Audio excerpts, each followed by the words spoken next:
to order. Would you please join me in standing for the Pledge of Allegiance? I pledge allegiance to the flag of the United States of America and to the republic for which it stands, one nation, under God, indivisible, with liberty and justice for all. Thank you. Will the clerk please call the roll? Mayor Boutros. Here. Mayor Pro Tem Long. Here. Commissioner Ballard. Here. Commissioner Hall. Here. Commissioner Host. Here. Commissioner Nikita. Here. Commissioner Sherman. Here. Thank you. I'll move on to proclamations, congratulatory resolutions, awards, appointments, resignations and confirmations, administration of oath, introduction of guests and announcements. Our first announcement for this evening, as I mentioned in our last meeting, I repeat that the highly transmissible COVID-19 Delta variant is spreading throughout the nation at an alarming rate. As a result, the CDC is recommending that vaccinated and unvaccinated personnel wear a face mask indoors while in public if you live or work in a substantial or high transmission area. Oakland County is currently classified as substantial transmission area. The city has reinstated mask requirements for all employees while indoors. The mask requirement also applies to all board and commission members, as well as the public attending public meetings. Our next announcement, in the park summer concert are being held weekly in Shane Park on Wednesday evenings from 7 p.m. to 9 p.m. Our upcoming groups include the following. August 25th, we have Ben Sharkey. September 1st, we have Sun Messengers. And on September 8th, the Byron Legacy Show starring Brian Consalmo. And I hope many people attend, using extra cautions for the COVID-19. I also have this week an announcement, a proclamation for Patriot Week. I won't read it all, it's in the agenda, but just read that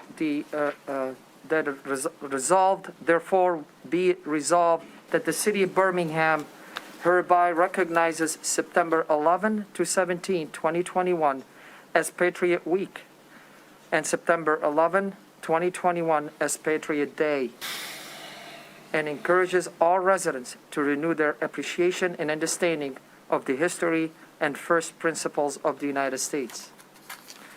And our last announcement of today, actually it's welcoming. We have some guests with us, Director of Professional Development Neil Russo and his staff from the Michigan Association Chiefs of Police Accreditation Program. And I also welcome our chief tonight, as usually he's with us in the meeting, to introduce the rest of the team, please. Good evening, Mr. Mayor and Commissioners. Thank you very much. Tonight's a special night for the City of Birmingham's Police Department. Tonight we will be receiving our certification or our accreditation award from the Michigan Association of Chiefs of Police, and we do have three distinguished guests here with us tonight. We have Executive Director Bob Stevenson here. We have Director of Professional Development Neil Rosso, and the current MACP President Ron Wiles. And each one of these gentlemen will give a brief statement to you. Please proceed to the podium and introduce yourself and go ahead. Thank you. Presentation. As Chief said, my name is Bob Stevenson. I'm currently the Executive Director with the Michigan Association of Chiefs of Police. Proud to hold this honor for the last 10 years. Previous to that, I spent 37 years with the Livonia Police Department, the last 7 as Chief. As part of my job, I get the opportunity to go around the state and see police departments, and I can tell you that you have an excellent police department that's gotten even better by achieving the Certificate of Accreditation.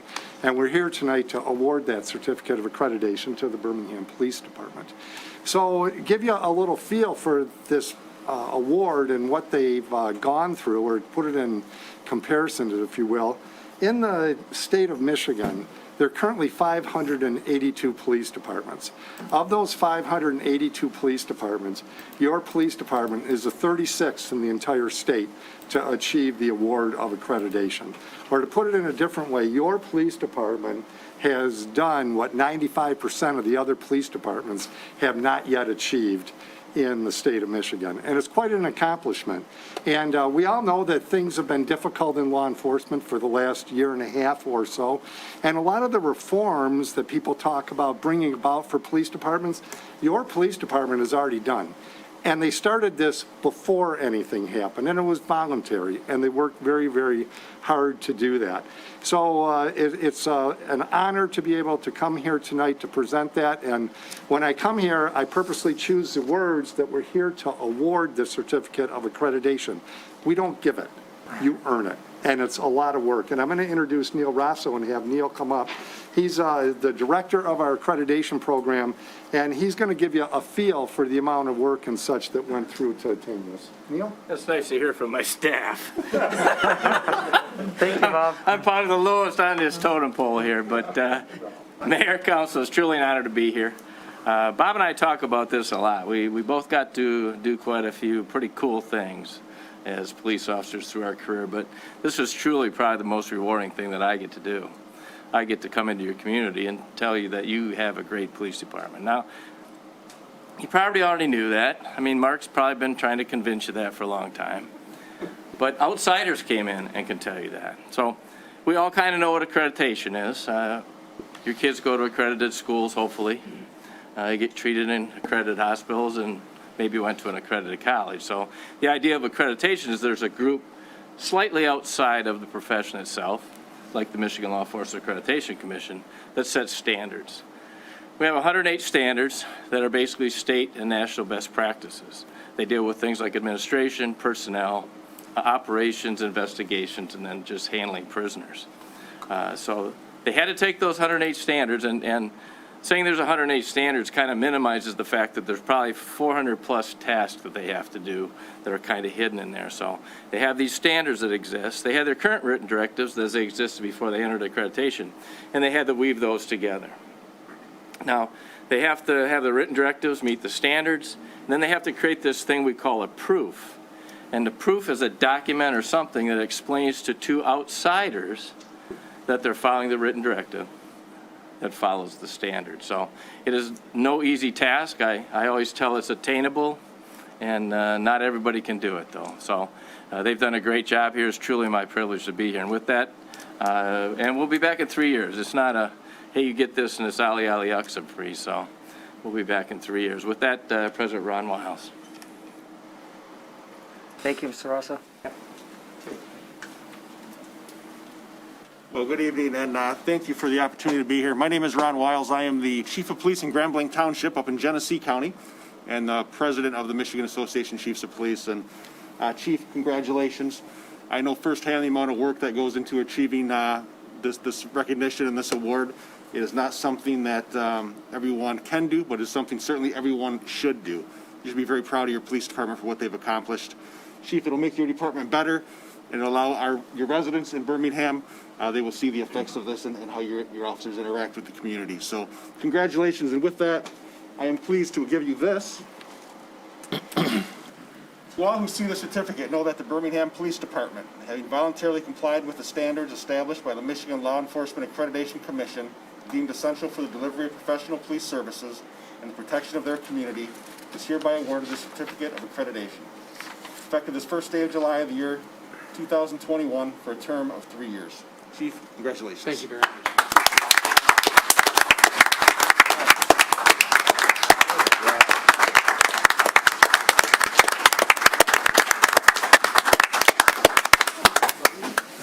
Thank you very much. I wanted to make sure I want to introduce my accreditation staff, because these 4 people or 5 people have really made this happen for us. And starts with our accreditation manager, Lieutenant Greg Wald. If you stand, Greg. Right behind him is Sergeant Mike Romanowski, Officer Gina Moody, Commander Scott Brewery, and Commander Mike Albrecht. Without them, this would not have happened. They did the lion's share of this work, and to them, I owe a debt of gratitude.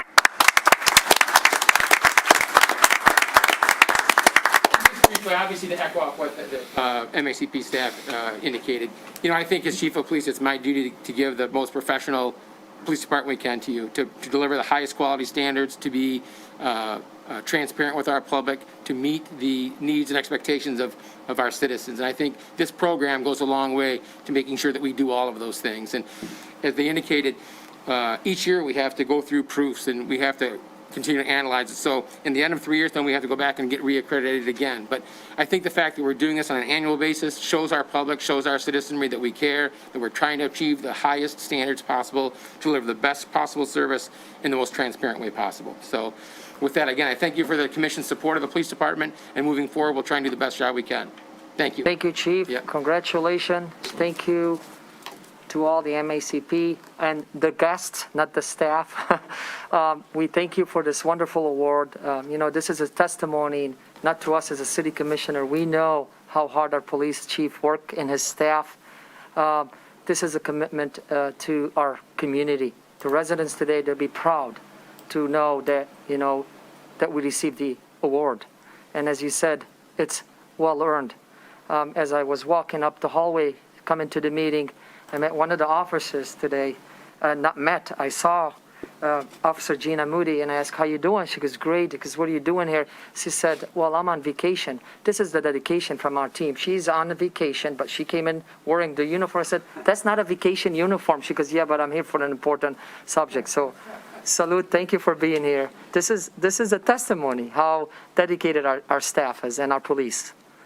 Congratulations again. Thanks, Mayor. Appreciate that well very earned. much. Thank you. You make us proud. Thank you. All right. You feel free to stay if you don't have anything to do, but you feel free to go. I'm going to watch it on TV. You got it. Have a good night, everybody. Take care. Congratulations. Congratulations. Okay, with that, we move on to our next item on the agenda. It's appointments. We have four appointments for our advisory parking committee. And as we mentioned, actually in the agenda, we have these commissioners take into consideration that if you appoint somebody or nominate, be specific on what you're nominating for. As we know, the first applicant, and I can call you by name if you're here, you can proceed to the podium and tell us about yourself and why you wish to continue. Mr. Algirdas Vedas, for small retail owner, right? As a small retail owner. Yes, thank you. Please go ahead. You can call me Al. Al, you go ahead, Mr. Al. Yes. Well, thank you for having me. I really enjoy working on the advisory parking committee. It's a pleasure. I enjoy volunteering. I also very much appreciate the platform that the great city of Birmingham has allowed me to build my business and to allow it to thrive. And I'm very grateful for that. So I really enjoy giving back to the city of Birmingham. You've been on that board since 2006? Yes. All right, thank you. With that, I'll leave it to the commissioners for any questions to Mr. Al. Go ahead, Mr. Bala. Mr. Al, Yeah. Nice to meet you. you're chairman of the committee, right? Yes, I am. How long have you served as chairman? Gosh, it's been several years. So, you don't remember exactly how long? No, not exactly. Okay. About 3, 4 years. Well, I think the mayor has already said he appreciates your service, but I would like to echo that. Well, thank you. You've been on there a long time, and I think we all appreciate it.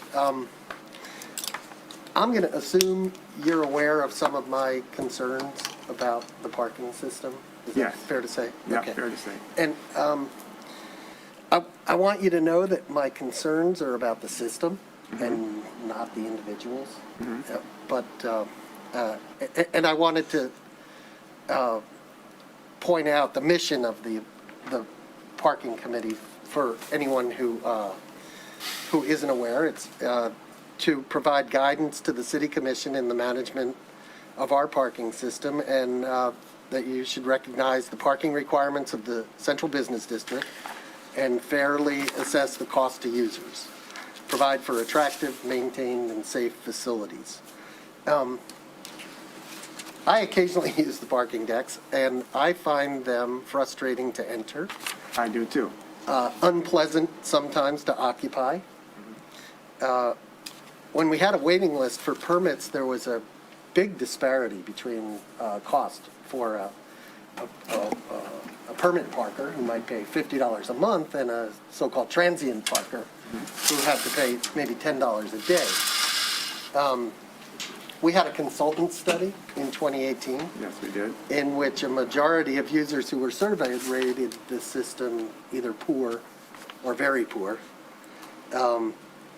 Those consultants suggested some improvements.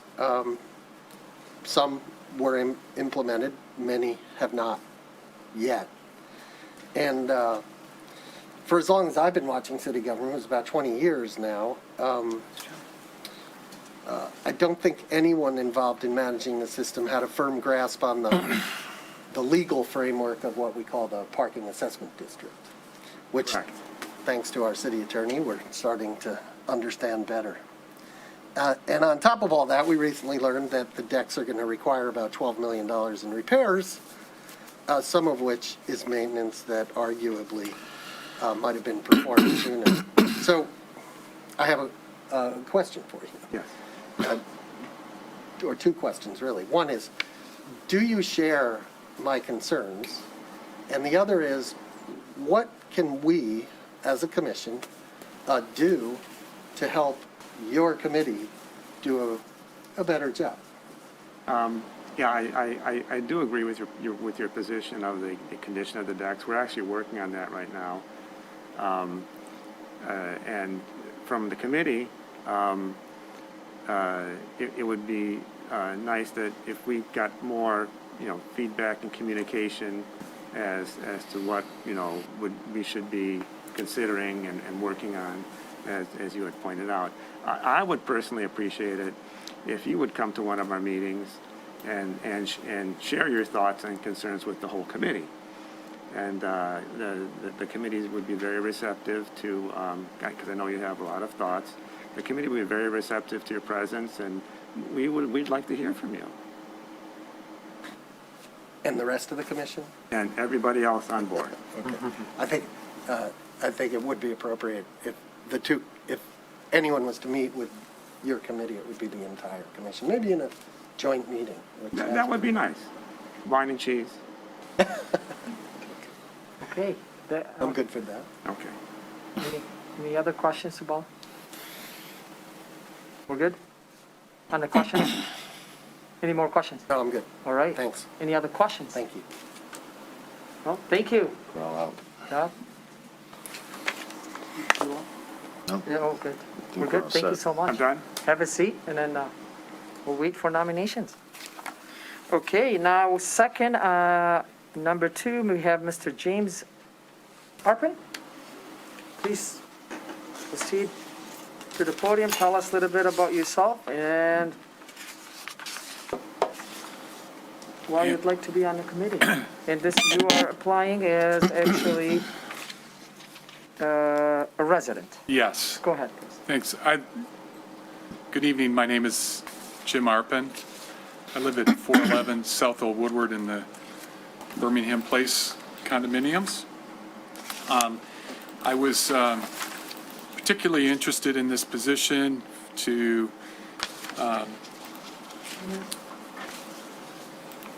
learn more and try to help the community in their parking issues that I've witnessed over the last couple years by being active in the application of 469-479 South Old Woodward, site plan application, and the RH application. So that's why I wanted to come here and appear in front of you. My background is in Birmingham is basically an HOA president.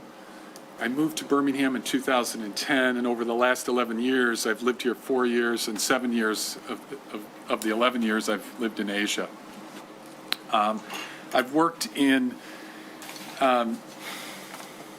industrial data analytics. I've installed ERP systems, automatic storage and retrieval systems. I've been also active in land entitlement when I lived in Florida, so I appreciate that. I appreciate Commissioner Baller's concerns. One of the questions or some feedback that I'd like to receive tonight is there's several studies and guidelines out there, and including the downtown parking plan, which you mentioned in 2018. That's a 250-page proposal or submittal that was given to you or given to the city. Recently, there's a parking assessment district evaluation going on, and then you actually have the automobile parking system operations. So you have three different things going on here, and I'm not sure how that all will fit into the advisory parking committee. The other thing that I have questions on or want to understand better is the roles and responsibilities and accountabilities of all the different organizations that could be involved in the advisory parking committee, including this commission, the multimodal transportation board, the planning board, the shopping district board, the police department, city leadership, planning, operations, finance staff, consultants, vendors, and then the ultimate users of parking. So I sense your concerns, and I think there's this advisory parking committee might, need to be evaluated further, and maybe it's not set in stone right now because there's a lot of moving parts. Well, hopefully, Mr. Harper, if you get appointed, you can make that difference and you can come back to us with recommendations. So we're here to take your nomination and more discuss any further complication if there is issues. But right now, we heard, Right. and I hope you can make that difference. Okay, thank you very Yeah, much. So, but before you stand, any questions from the commissioners? Commissioner Nikita, go ahead, please. Yes, Mr. Harper, you said, just trying to recall what you said in the very beginning of what your dialogue, whatever you just presented. You said there were issues in I don't know if you said it were the parking system or that you recognized issues. What can you elaborate a little bit on what you mean by that? Well, If you recall what you said earlier Yeah. on, I'm just curious of what you're getting at in terms of issues regarding RH, I think you said. well, on 469, 479, that went around between the commission and the planning board several times because there were some misunderstandings of whether 469, 479 was in the parking assessment district. So that got to be kind of an issue then. And then that drew my attention to, well, what is the parking assessment district? What does it even mean? And a lot of people that I dealt with in our community had no idea what it even meant or what it stood for. So that's what I'm talking about, an issue just in 469, 479 south of Woodward. And then obviously in RH, there were a lot of discussions because it's more recent, you'll remember. And actually as part of the site plan, part of the approval process, the commission recommended or the applicant volunteered to put up a parking, an obligation within the site plan approval that they would evaluate parking seriously if there were any issues. So when you say about, those are the two that come to mind. Did that answer your question, Commissioner Nikita? All right. Also, the PAD, when the mayor recommended a resolution for an evaluation. So, and that kind of happened in between 469, 479 and RH. Thank you, Mr. Harper. Appreciate you. Any questions? Yeah. Can I call you Jim? Sure. Jim, I see your occupation is engineer consultant, but you're director of business development, GCM contracting?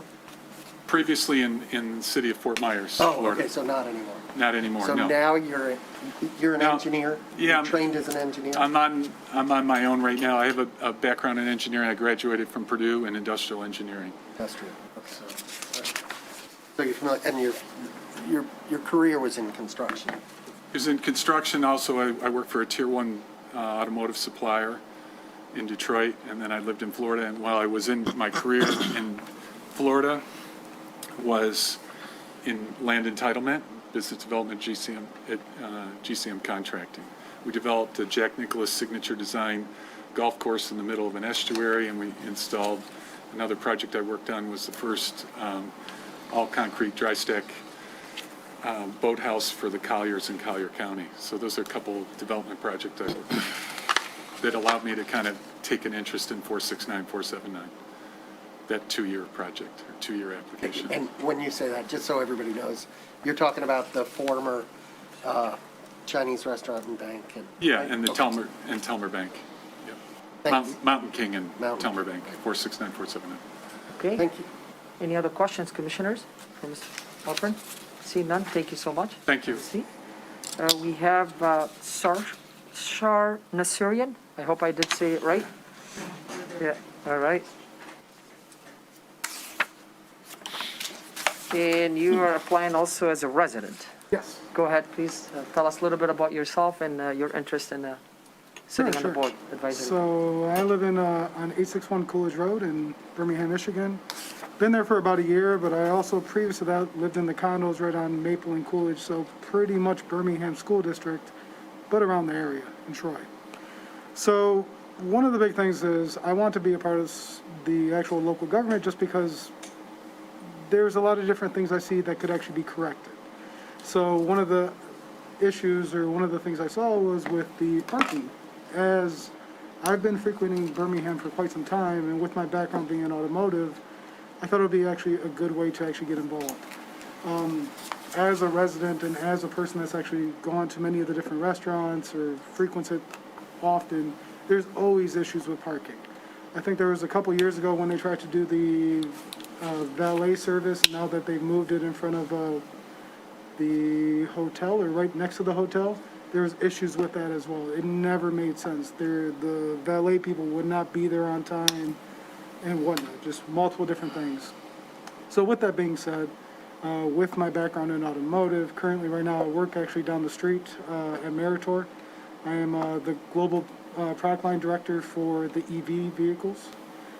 So I have a good amount of experience. My background is mechanical engineering. I'm finishing up a master's actually currently right now in information systems technology at OU in business analytics. So I think it would be a pretty fun thing to do, to actually get involved. Thank you for your interest. Commissioners, any questions? No? Thank you so much. Thank you. Please have a seat. And we'll call on Mr. Richard Astron. I don't see him in the room. Is he with us on Zoom? We forgot we have Zoom here. Mr. Astron, if you're with us, please raise your hand, but I don't see him also, right? I do not see him on Zoom. Okay, thank you with that. We are familiar with Mr. Astron, and he's been on that committee as a BSD member, and he was elected 2017, appointed, I should say, I think. Let me read.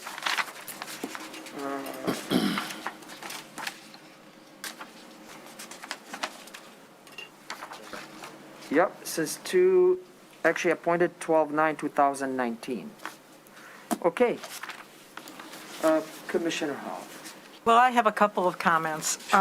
First of all, I want to acknowledge Ann Honhart, who has been on the Parking Advisory Committee since 1984. That's 37 years she has served on this committee, and I was on it about 25 years ago, and I know that she has faithfully taken part in the decisions that the Advisory Parking Committee has made and has been a very active and involved member. So I want to recognize her contribution. She sent us a letter today explaining that she is retiring from the Parking Advisory Committee, but we owe her our appreciation. Secondly, I want to comment on Richard Astron, who has been a member since 2019, and although he is not here tonight, many of us know him because he is on the Birmingham Shopping District Board as well as Parking Advisory, and he represents the Shopping District Board on the Parking Advisory, and so I would suggest that we go ahead. In fact, I will nominate him, So, thank you. okay? Okay, Mayor Pro Tem Malone. I'd like to ask a quick clarifying question Yes. that perhaps council may want to weigh in on. So we have 4 applicants, and there are 4 vacancies. However, we do not have a restaurant owner applicant. So are we applying, we are then appointing only 3 members, including 1 resident to the single open resident position? And the restaurant owner position is staying vacant? Correct. That's to my knowledge, yes. Mayor, or Attorney, you can, Mr. Chair, is there anything different? No, and Okay. I verified that with the city manager as well. So it looks as though Mr. Arpin and Mr. Nasserian are both applying for the 1 resident position. Also, So it appears you only have the ability to appoint 2 people tonight. 3. Small retail. 3 people. One Mr. resident. Davis is retail too. Yeah, Small 1 retail. resident, All right. 1 small retail owner, Okay. and 1 BSD member. So there's 2 applicants for 1 resident spot. That's the only, yes. And we are unable to fill the vacancy created by Ms. Hottenhart's We are filling that. resignation. We will be filling that. We are filling that. Yeah, we don't have an applicant But for not that. today. Yes, Well, correct. what was her Today we're filling position? that because her term ended. Resident. She's the resident position. But we couldn't appoint one of these guys as a resident tonight because we didn't. No, that is the only single resident position is the one we are filling tonight that Ann Honhart has vacated. You read the description of Oh. the second. Oh, I didn't realize. I'm sorry. Okay. Sorry. Yes, I thought It's all that was a encompassing. sudden resignation and this was another. all right. Yes, go ahead. You can proceed, Mayor Pro Tem. Does the BSD have to endorse formally or present to us the person who they want to serve as their representative member? I do not know the answer to that.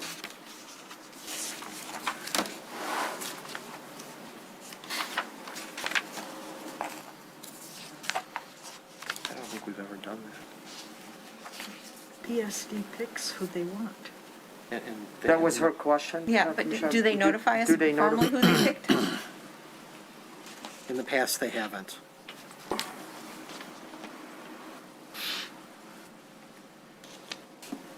And Mayor Pro Tem, and what would that, let's say the answer is no, it's never done, what is the objection?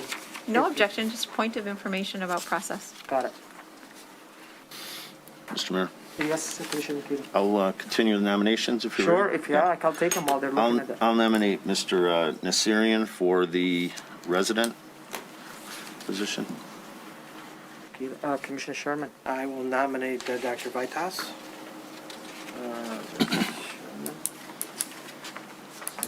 We have 3 nominations already. Commissioner Hoff, I did take your nomination. Oh, You have another one. hold on 1 second, please. Hoff, so I'll make sure I have everything right. And Commissioner Hoff? And I'd like to nominate Jim Arpin as the regular member, resident member. Okay. While we're looking up your answer, Mayor Pro Tem, may we proceed? Certainly. All right, and will the clerk please call them in the order they were nominated? And we will go by Mr. Richard Astron, nominated by Commissioner Hoff. Mr. Mayor? Well, I think you're waiting for an answer on that. Yes. Yeah, we are waiting for an answer on that, aren't we? On what? It was just, Yeah, it would was an not- informational It was an question. informational question. It really would not interfere with our nomination and voting tonight. Am I allowed to tell you how I'm going to vote? Talk about it? About what? I'm sorry, Commissioner. About We just vote. Richard Astron. Sure, just give me a second when she called the roll. That's next. Okay. All right? I think what he's saying is. I'm not understanding his question. Yeah, I think what he's saying, and this is something I've wondered about in the past, we don't ever discuss these nominations. We make the nomination and then we vote on it. And I think what he is asking, you can correct me if I'm wrong, Commissioner Host, is he would like to discuss the nomination or the. Well, you can comment on a nomination, and when we said, if he's not here, when I said if there's any question by any commissioner to Mr. Estrin, this is your time to discuss it. But go ahead, do you have discussion about Mr. Estrin? Yeah. Since he's absent, it's okay, but go ahead. Well, you know, I'm sorry I didn't say it right after. Yeah, that's okay. Commissioner Hoff nominated him.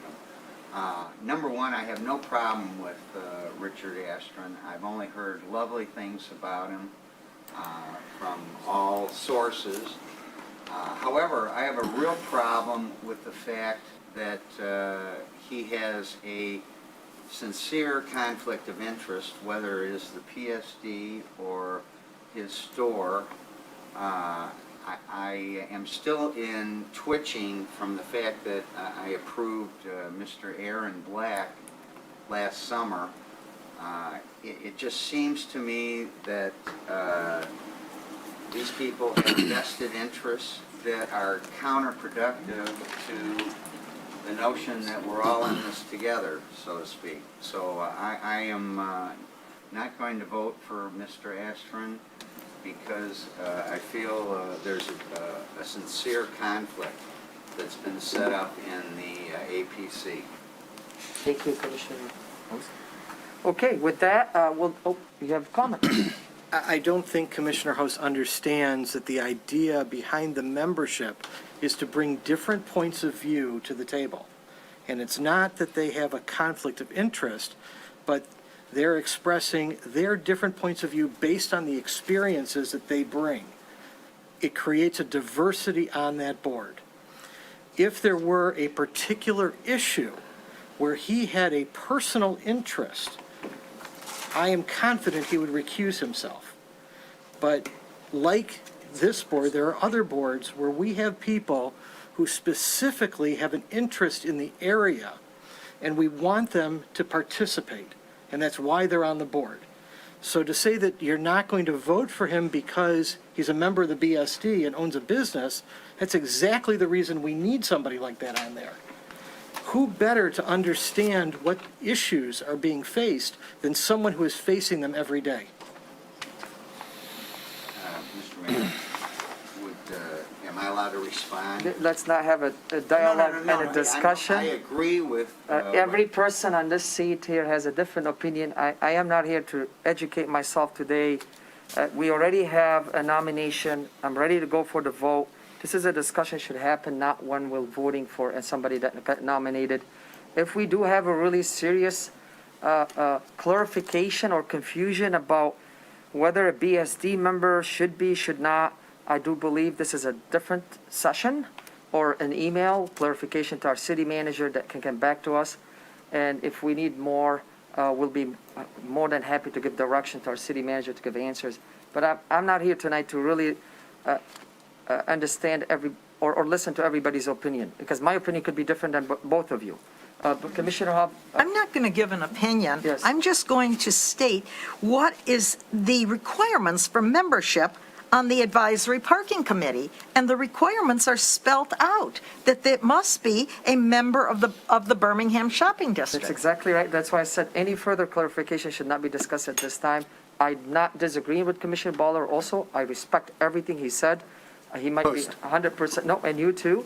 And if there's further clarification or changes in how we do this, that's a different completely setting than tonight. But with that, we have a nomination for Mr. Astron by Commissioner Hoff. I'd like the clerk, please, to call the roll on that. Commissioner Hoff? Yes. Mayor Pro Tem Long? Yes. Commissioner Baller? Yes. Commissioner Host? No. Commissioner Nikita? Yes. Commissioner Sherman? Yes. Mayor Boutros? Yes. Okay, that's one. Now, the second nomination was by Commissioner Nikita for Mr. Nazarian. Will the clerk please call the roll for Mr. Nazarian? Commissioner Nikita? Yes. Commissioner Ballard? Yes. Commissioner Hawk? No. Commissioner Host? No. Commissioner Sherman? Yes. Mayor Pro Tem Long? Yes. Mayor Boutros? Yes. So we already have a resident, but we'll go to the third nomination, which is by Commissioner Sherman for Mr. Vedas for a small retail owner. Would the clerk please call the roll on that? Commissioner Sherman? Yes. Commissioner Hawk? Yes. Commissioner Host? Yes. Commissioner Nikita? Yes. Mayor Pro Tem Long? Yes. Commissioner Ballard? Yes. Mayor Boutros? Yes, thank you. So that concludes our nominations, I guess, as we have more voted for the resident, correct? Yes. So, Mr. Arpin, we appreciate your interest. We would like to encourage you, as there's many boards and many openings still in the future, that you can make a difference and then volunteer your time. We thank you so much. But with that, will the clerk, would you like to swear them in now? All? Yep. Okay. I can do the oath for the ones that are here right now. And please give directions. Maybe she would like you to stand, please, where you at. Go ahead. So, for Vitus and Nasiri, you raise your hand. Okay. Please raise your right hand side. Yep. You'll say I do after me. I do solemnly swear or affirm that I will support the Constitution of the United States of America and the Constitution of this state and endeavor to secure and maintain an honest and efficient administration of the affairs of Birmingham, free from partisan distinction or control, and to perform the duties of office of Advisory Parking Committee according to the best of my ability. Come on over.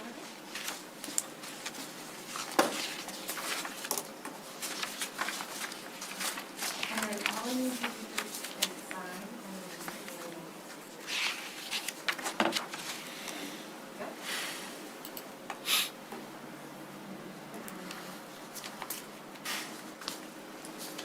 you can look. It's hard to tell scribbles.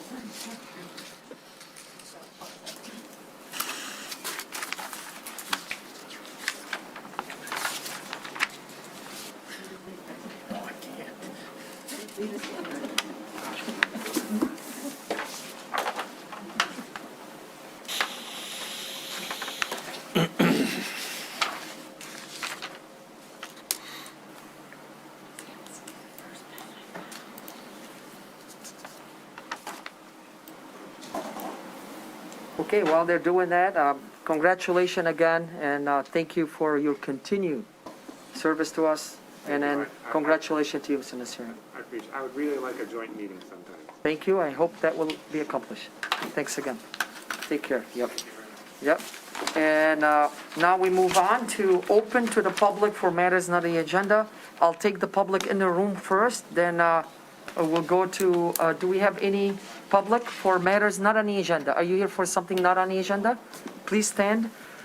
Introduce yourself, your name, and the city you live in, and then go ahead with your comment. Yes, my name is Donna Bonk.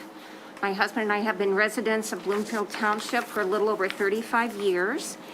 I am here this evening on behalf of the Gladney Center for Adoption in Fort Worth, Texas, who is bringing 430 people into Birmingham the last weekend of September for the Gladney Cup, which will be held Monday, September 27th at Oakland Hills. My husband and I are sponsoring them at Oakland Hills. I would not be here on their behalf if I was not 1,000% sure. This is a wonderful group for this city to be hosting. We were their honored guests 2 years ago in New York City for the Gladney Cup. They do this every other year. They only go to very prestigious areas. So I think some of you may or may not have had some communication with Lisa Schussler, who is the Vice President of Donor Affairs for the Gladney Center, and she spearheads all of the events. Guests begin arriving on Friday. There will be a welcome cocktail party on Saturday. On Sunday evening every year, they have a big gala dinner, which is one of their major fundraising portions of the weekend.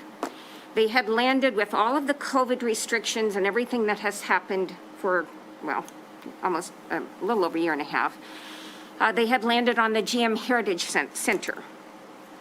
As of 3 weeks ago, it was abruptly canceled due to COVID's concerns through General Motors Corporation. So now they are scrambling, trying to find a spot. Shane Park apparently is available for Sunday evening, but in my communications, Lisa explained to me there is a 90-day permit, and you would have to confirm or deny this. Is that so the residents has plenty of notice, or is there any way that this 90-day permit can be adjusted? I'm happy to answer any questions you may have. It would be from approximately 6 to 10 p.m. with cocktails, a dinner. They just need a podium and a microphone.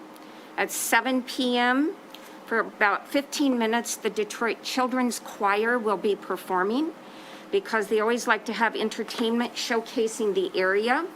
They would welcome residents, anybody in the city to come and stand on the perimeter to hear the entertainment because they are wowed by this group of children.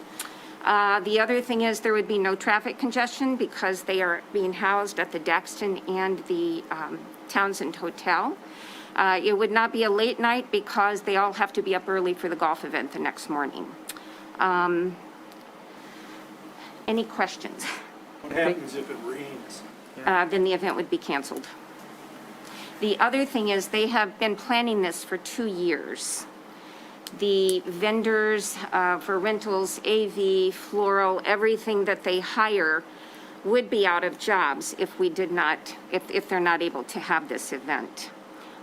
They bring in the best of the best to make this event a top-notch event. Again, we were their hosts or their honored guests in New York City 2 years ago, and there was nothing left that could have made it better. It was an absolutely fabulous event. It's for the adoption of children, and they have gone back to some of their venues repeatedly when they've had great experiences. Thank you so much. I just want to also inform you that, usually during public comments, we just let you talk. We don't go into dialogue, but we understand. We appreciate your time. And we did receive Ms. Schussler, Lisa's email today. And we also received an email from the mayor of Fort Worth, Dallas. Yes. Also. So it was shared with the rest of the commission. Technically, these scenarios, they'll be handled staff-wise. Commissioner don't get involved. There's a procedures process. There's the fire marshal. There's the police department. There is notices to the public. And then also it comes to us on the agenda to vote on any. So there's a process. Just want to let you know, and as you might not know, oh, you do already. I do not know. Yeah, that. so that's, I appreciate your sharing information. We did not know. In my mind, I asked the same question as our city manager, Mr. Marcus. Are they putting tent to cover for 400 people? That's a large event. And what would have happened if it rained? And I was just asking myself. So you're taking a risk, regardless, on an open space, and if the weather is not good, it's canceled. Correct. Wow, yeah. But I just want to let you know, and I owe that explanation to you. You probably didn't know, as I don't want to be repetitive. It's a process. That's why we say 90 days. Now, if there is any loop they can figure it, I'll let the staff, I'll let the city manager do their best. That's what they do best. Again, fire marshal, police, notice, come back to us. We can't just say yes and check mark. No, I just want to let you know. But I appreciate everything. I'll let the commissioner, if they have any questions or anything, yes, Commissioner Sherman. So you were saying that the public would be invited but would not be allowed in the park? No, the concern that Lisa relayed to me is that part of the permit requirement is because of noise concerns for the residents. We're not saying the entire city. We're saying any residents nearby who, if that's their concern, they are more than welcome to come. What time is the event? It will be approximately 6 to 10. Cocktails will begin at 6, and the entertainment with the Detroit Youth Choir will be at 7 o'clock. The question was, would the public be allowed inside the park while your event is going on? No, because it would be a private event. As I understand, they're renting the park from the city. Depending on, yes, depending on the map and how they give it to you, maybe section of the kids or so, but we're not going to go into those Because details, but we're, yes. you know, we're talking 400 people, so we would probably need the whole space. Okay, so Commissioner Hoff, yeah. Just want to ask, what was your plan before you came to us? Where did you intend to have this event? It was at the GM Center, Heritage Center, and they abruptly canceled 3 weeks ago. Oh, Because of And- COVID. oh, okay. Because of COVID. This has been a concern ever since last year. One is finding a space that they've had up to 500 people at this event in the past. So they were looking for a space for 500 people. Then when COVID came into the picture and you have to add in social distancing and everything that's required because of COVID, that was the best place they came up with.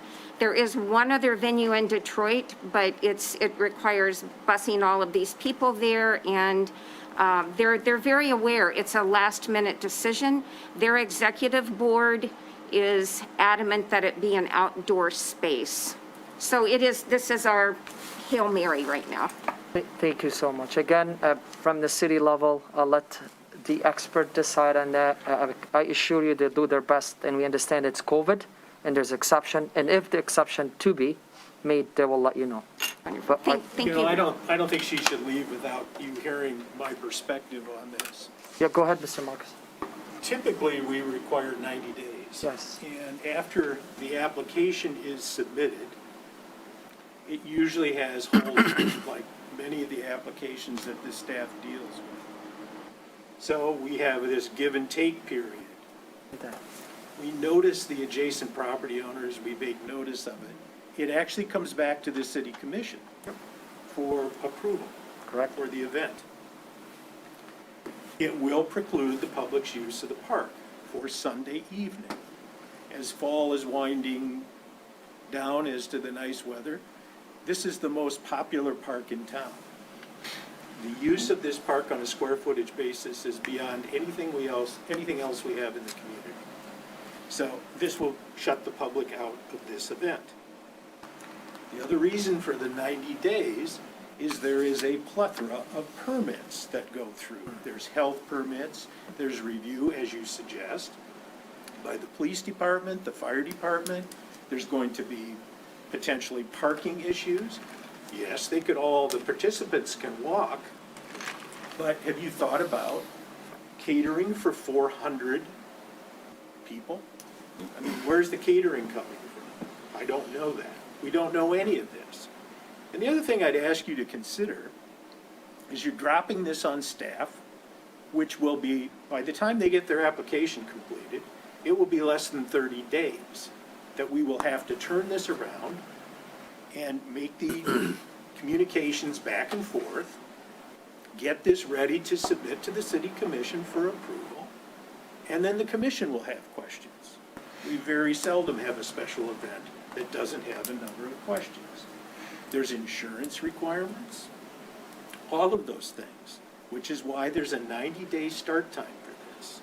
And so it is a Hail Mary on the part of this organization. Do we appreciate the work of this association or this organization? Absolutely we do. There's nothing about that here in terms of my concern or the staff's concern. And the other thing I want you to understand is when these things get dropped in our lap like this without sufficient time, other work gets forfeited. Other work, which is in the normal cycle of getting done, gets pushed to the back. So my advice to you and to your organization is start looking for other venues. You need to find other venues. It seems to me, and I understand there's a transportation issue, but this is on your organization. You're trying to put it on the city. Having the mayor of Fort Worth, Texas, lobby us for this, to me, is inappropriate. This isn't a political decision. This is a practical decision for the city. So you understand my perspective. Absolutely, absolutely. We want to be as honest, as transparent with you, as he said, and as I politely told you, the process. That's pretty much it. Right, It's very difficult. No, and we. And I don't want to mislead you by saying if there is any exception because of COVID. He summarized it very well. Okay, no, and I certainly understand it, and the purpose of the Fort Worth mayor to call, I believe, was to support how wonderful this organization is. Oh, and we what are they- too. We are too. And what they bring to the community, and, you know, so, yeah, we just wish COVID would not have happened, but I appreciate the time to be able to talk. My only question is it too late to even put an application in? To Yes, it? it's beyond the time frame for submitting an application. Okay, so it's a done deal then? I don't make the final decision, but I can tell you my recommendation has a very slim chance of anything but negative. You don't have enough time to review it, and that's by the nature of the permit process alone. No. And the application process goes through you? Goes through me and through the staff. It gets submitted to the city clerk, and she shares it with the rest of the staff for review. Okay, okay. But I can't imagine, has somebody designed the layout of all of this, where all the tables are going, all the? They have an events company who does this for very large, very extensive events, and they have used the same, this is the 10th year of the Gladney Cup, and they have, for example, in New York City, it was the Ziegfeld Ballroom. You know, this is a very unique situation because of COVID, but they have somebody who comes in who takes care of all of that. I can only suggest that you consider Oakland Hills, which is the place where this event is being held the very next day, and you're having to bus people over there, so you already have bus arrangements. And we've already discussed with Oakland Hills, they cannot accommodate 400 people in one area. If that's not, we've already gone down that Did some road. checking, we know that some events over 300 have been accommodated. Right, and this would be 400. So no, we have checked that, but Detroit Zoo. I don't know about that. So, and anyway, I know there are other options. I sincerely appreciate your time being able to say I'm something. a big supporter of this. We all are. I wrote a wonderful support letter welcoming all your guests. Me personally, as Yes. a mayor of the city, on behalf of the city, we want them nothing but to have fun and to succeed. And I hope they do so well and they enjoy Birmingham, especially as they're staying in our town. But like our city manager said, you know, this is a very difficult situation. You're as welcoming as we are and supportive, you're dumping something on us like very difficult to comprehend. Correct, and I hope you understand. I hope the whole group understand. My salute to them, and I can't thank them enough for choosing Birmingham for all their guests. Yes. And no. we would have had to love to have them at Shane Park had it been planned correctly. Right, and had COVID not happened, had GM not canceled, Correct, we wouldn't but- be in this position, but I do thank you for your time and for listening. Thank you so very much. Yeah, take Thank you. care. Okay, any other public comment on Zoom? Let me pull the Zoom here. Eric, help me out. I don't see any hand. Do I? Do you? No. I do not see any hands at this time. Okay, we move on now. Put my glasses and read if I can. Fogging here. Consent agenda, all items listed on a consent agenda are considered to be routine and will be enacted by one motion and approved by a roll call vote. There'll be no separate discussion of the items unless a commissioner or citizen so requests, in which event the item will be removed from the general order of business and considered under the last item of new business. Commissioners, any item that like to be removed? Commissioner Hoff, I see you I'm smile sorry. under the mask. Yes, I'm sorry to do this because the last thing I want to do is extend this meeting. I know. But there are several items that are of concern to me, so I'm going to give the letters and then we'll go from there. G, L, N, and Q. Commissioner Baller. I'll add M, like Mary.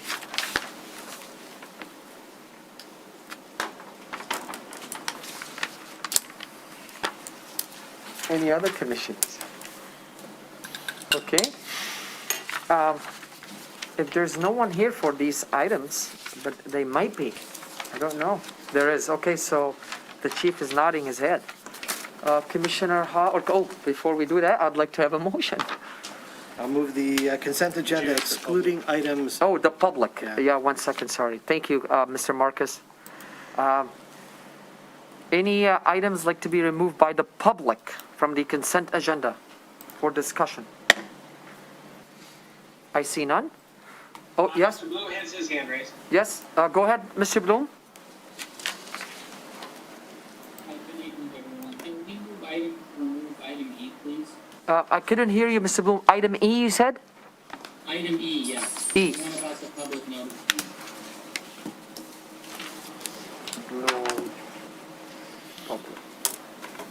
Okay. Any other member of the public would like to remove an item from the consent agenda? See none? Now I can entertain a motion. Should I just exclude everything? Yeah, they're all, you have them all, right, Commissioner Sherman?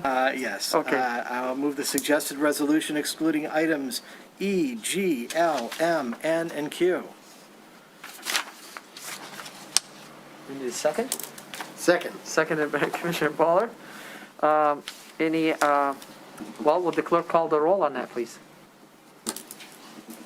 Commissioner Sherman? Yes. Commissioner Ballard? Yes. Commissioner Host? Yes. Commissioner Nikita? Yes. Mayor Pro Tem Long? Yes. Commissioner Hawk? Yes. Mayor Boudreaux? Yes. Commissioners, would we like to discuss that now? We have, Commissioner Hop, go ahead. Well, I'll begin with, the first one is G, Yep. and I didn't pull F, which it pertains to the interlocal agreement with the 48th District Court, but I did pull this because in looking through the contract, I saw something that I question. Okay. And what I question is number 4 on page 4 of the contract. Is it an agreement or contract? An agreement. Okay. It specifies the compensation, and it states that the person in this position shall work no less than 24 hours per week. So the person can work 24 hours per week and still, I want to be sure I understand this, and then they will get $7,500 a month payable on the 15th and the last day of each month, divided in 2. So that's $3,750 times 2 is $7,500 a month for possibly, I mean, it may take longer, but possibly 24 hours per week. That sounds, I would like an explanation if that's accurate, if I'm interpreting this accurately. Go ahead. Yes. City Attorney? Yes, so the $90,000 was determined by the 48th District Court for this position for the last number of years that the MIDC program has been in existence. So that number was not created by Birmingham or our 6 other control units. And the 24 hours a week is the amount of appearances that the MAC will appear and act as a defense attorney. But that person will work in excess of 24 hours, being the administrator of the MIDC program. So the 24 hours per week means as counsel in the physical courtroom, as counsel to the indigent. But their responsibilities will be in far excess of 24 hours per week. So they're responsible for making sure that each of the attorneys who are part of this program are adequately prepared and educated, that they will make sure that the attorneys are assigned each week and each date and each docket to the appropriate judges. They will make sure that there's proper investigators if that's what's needed for the case. So it's not just 24 hours a week to earn $90,000. It's a full boat all week long. Just 24 hours, they have to act as a defense attorney. Well, I understand what you're saying, and I see the list of responsibilities, which makes sense. Yes. But the way this is written, no less than 24 hours per week, appears to me that that's, Well, it says on specific arraignment and/or docket dates or other appearances for no less than 24 hours. So the words of specific arraignment and/or docket days indicates their role as an attorney for the indigent, acting as their personal counsel. That's what the specific arraignment and/or docket days or other appearances means. Whose language is this? This was the part of the contract came from the 48th District Court, and myself and Nick Rachowski changed some of the language to make it a better contract. But I'm comfortable with the way that it's written, that what we are saying to this person is that you are not only expected to be the administrator of this program, but you are to give us at least 24 hours a week in court appearances on top of administration. But also in the agreement, in the list of responsibilities, it states that represent eligible indigent individuals for no less than 35 hours per week in the same document. Where is it? Item J, Item under the list of responsibilities. Which item J? There are two item Js. There are two, you're Oh, I right. see. It should be K. It's mislettered. Or it should be J, the other one's K. It does say that, Commissioner. I'm sorry that there's an inconsistency that I did not catch. But I also think that this also talks about including performing related legal services. So that would go also too with the administrative part of making sure that there's related legal services. And I see why you're pointing this out. It would seem inconsistent. I still think that the clarification, though, of the words arraignments and dockets, which is particular to the court system, I understand why it looks inconsistent. I don't think it's totally inconsistent, but I appreciate what you're saying. So we can certainly make that clear.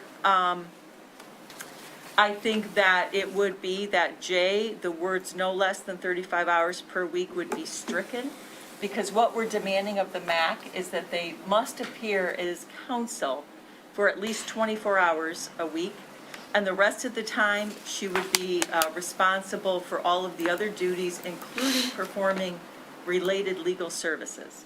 Is this time sensitive that it can't be delayed, rewritten, and brought at the next meeting? We can bring it to the next meeting. It is, I mean, but the faster all of these interlocals are completed, the better, because That's not the interlocal. well, all of the things that are regarding the MIDC, because the city of Birmingham, as its lead community, will start receiving money from the state, I believe, October 1st. But we can bring it back with that minor change. I'm not debating the contract or the responsibilities or this position. I'm commenting that the way you explained it, Mary, makes so much more sense than what is written here. And I would appreciate, my point of view is that it be consistent and that it makes sense and that it be written as you explained it. I would recommend that the commission direct us to take it back and rewrite it and bring it back at the next meeting. I think we are in agreement. So moved. Yeah? Second. Yeah. Happy to do that, Commissioner. Thank you. Thank you. Do we need to call the vote? Go ahead. Alex, please call the roll on that. I'm sorry? Comment? Yeah, any comment on it? Commissioners? Public? On the motion? Seeing none, will the clerk please call the roll on that? Commissioner Ballard? Yes. Commissioner Sherman? Yes. Commissioner Nikita? Yeah. Mayor Pro Tem Long? Yes. Commissioner Hoff? Yes. Commissioner Host? Yes. Mayor Boutros? Yes, thank you, Alex. Commissioner Hop, go ahead with the second item. You put item L as in Leary. And Alex, question, sorry, Commissioner Hop, before you proceed. The motion is clear to you what the motion was? You have to return with the Revised. revised. You got it, and then bring it back, right? Okay, thank you so much. Go ahead, Commissioner Hop. Okay, item L is an amended contract with SP Plus Corporation. And we're being asked to approve an amended contract, just fine with me.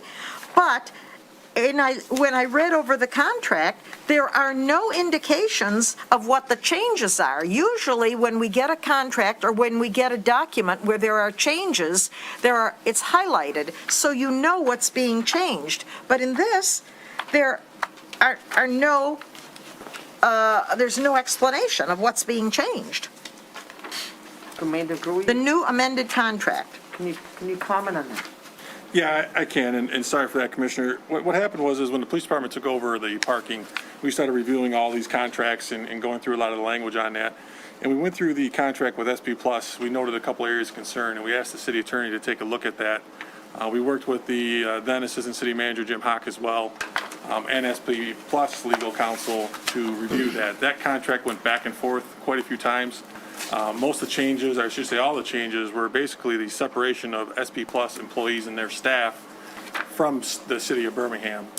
And I don't know, Mary, maybe I'll to expand a little bit on what those changes were, but that contract went back and forth a couple of different times where our city attorney made some changes. We presented it to SP Plus. They had some changes coming back, so there was a couple different versions of that from the original. I think further, Commissioner, probably what you're referring to is a red line. Yes. That you would have wanted the red line as Correct. well as the final agreement sent to you. Correct, because I wouldn't know how the first one was. I don't know what the changes are. And if we're going to have an amended agreement, and we're approving that, we should know what's amended. I mean, I hear what you're saying, and it makes sense, but I would have appreciated a copy of a red line copy. Duly noted. We'll take care of that. We'll take care of that, okay. So, there's another comment. Commissioner Ballmer. Does this mean we're going to get our truck? I think they're waiting in line like everybody else for a chip for that truck. It has been ordered, but there's no trucks available from my understanding. There was a misunderstanding about that amongst the commission and what the contract says too, as I recall when I talked to you about that, as to who's paying for what. So the truck and the power washer that were a part of that initial proposal from SP Plus was purchased, or to be purchased by SP Plus, not the city. The power washer has been purchased, that is there.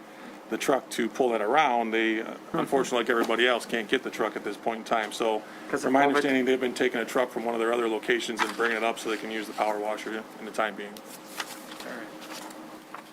So what's the motion here, please?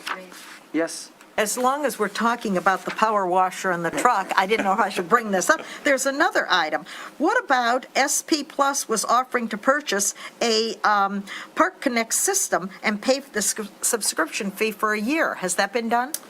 So it's not Park Connect, it's the SP Plus app, I think is what they were talking about. The Park Connect is just there's a company actually called Park Connect that Right. does somewhat the same thing. SP Plus developed their own app that shows the available parking. That was developed, it was in test mode and then COVID hit, so they never rolled it out at the beginning of last year is when they were planning on rolling it out. It is available if you go on like any of your Google app stores or iPhone app stores, you can find that SP Plus parking app. But it never really got officially rolled out because COVID hit. And what I would say to you is that we're in the process we're down to finalists for this park manager position. It'd be my advice that you wait until we get that person on board and hopefully they bring some expertise and some counsel to all of us about how to integrate all of these different issues related to the parking system. At this time, to jump into another app with that parking system under the guise of SP Plus, I think would be premature without some guidance from our parking manager. And you'll make Scott Brewing most happy once that is occurred. Okay, thank you, but can we still get a red line copy of the agreement? You still need that before we approve it? Well, I think it would be appropriate, yes. Mayor Pro Tem? I would just note that there's no change in the existing contract in terms of finances or length of term. And if all of the changes do, and I'm willing to take the city attorney's word on that, is removes areas of liability from the city, I don't see why we wouldn't approve it. You have your red line? I mean, yeah, Ms. Kuchek, I was going to ask, Why don't you identify the sections that have been changed so that can you comfort us on what been changed briefly and the most important ones, or all of them if you want to say? If there's a lot, then we'll leave it to another discussion. In paragraph 2, the last sentence is an addition, and it states, in addition to any other termination rights granted herein, either party may terminate this agreement at any time without cause or penalty by giving at least 30 days prior written notice of termination. So we added an ability for us to get out without, In 30 days. yes. Awesome. Let's see, to number 4 on page 2, A, we added an exhibit A, which is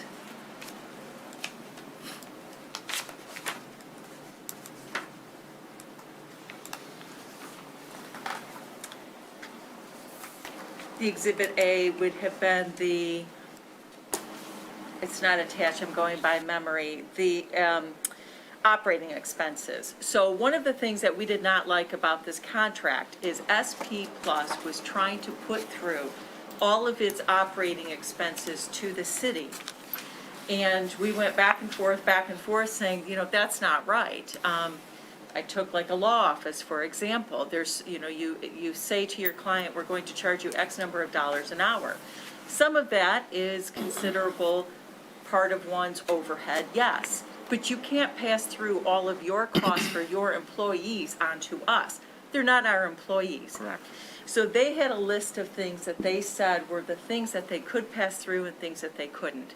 And that's where we spent 2-3 hours debating with them, multiple meetings, insisting that their costs to operate are not our problem. And those are the things that we took out of this contract. So on page 3, the list of small letter I through 9 were the different things that we argued about and agreed that are part of their budget that we need to approve as their operating expenses. And without our approval, that would not be part of the contract. Also then, what you don't see on page 4 is the list of everything that used to be in the contract that we made them strike, including salaries and wages, payroll benefits. They actually had in there that we would pay for their insurance, their workman compensation, on and on. That was stricken. In my opinion, you have a right to see all the words. And so I would say that this is another item that we should kick over until the next meeting and you can see the rest. All right. Commissioner. Waller? Well, if it's going to come back, I make the comment later, but this apparently has a lot more, has to do with a lot more than just liability in their employees, but you actually identified a lot of hidden fees, and it would be interesting to me to know if you calculated how much you're saving us, because when this thing was bid out, these guys came back with a ridiculous, in my opinion, ridiculously low bid for their services, and it was obvious that they were hiding a lot of fees, that there was a lot of costs that we were going to pay. There's just no way they were going to do it for, I think it was $24,000 a year or something like that. And so, thank you. Well, it was Commander Gruey's help Thank you, as well. Commander Gruey. Because that's really, I mean, and I'm surprised you're not tooting your horn here for how much money you probably saved us. So, I thank you. don't know if we're going to be able to fully pull out how many dollars and cents. It was, honestly, Commissioner Baylor, for me anyway, it was mostly about liability.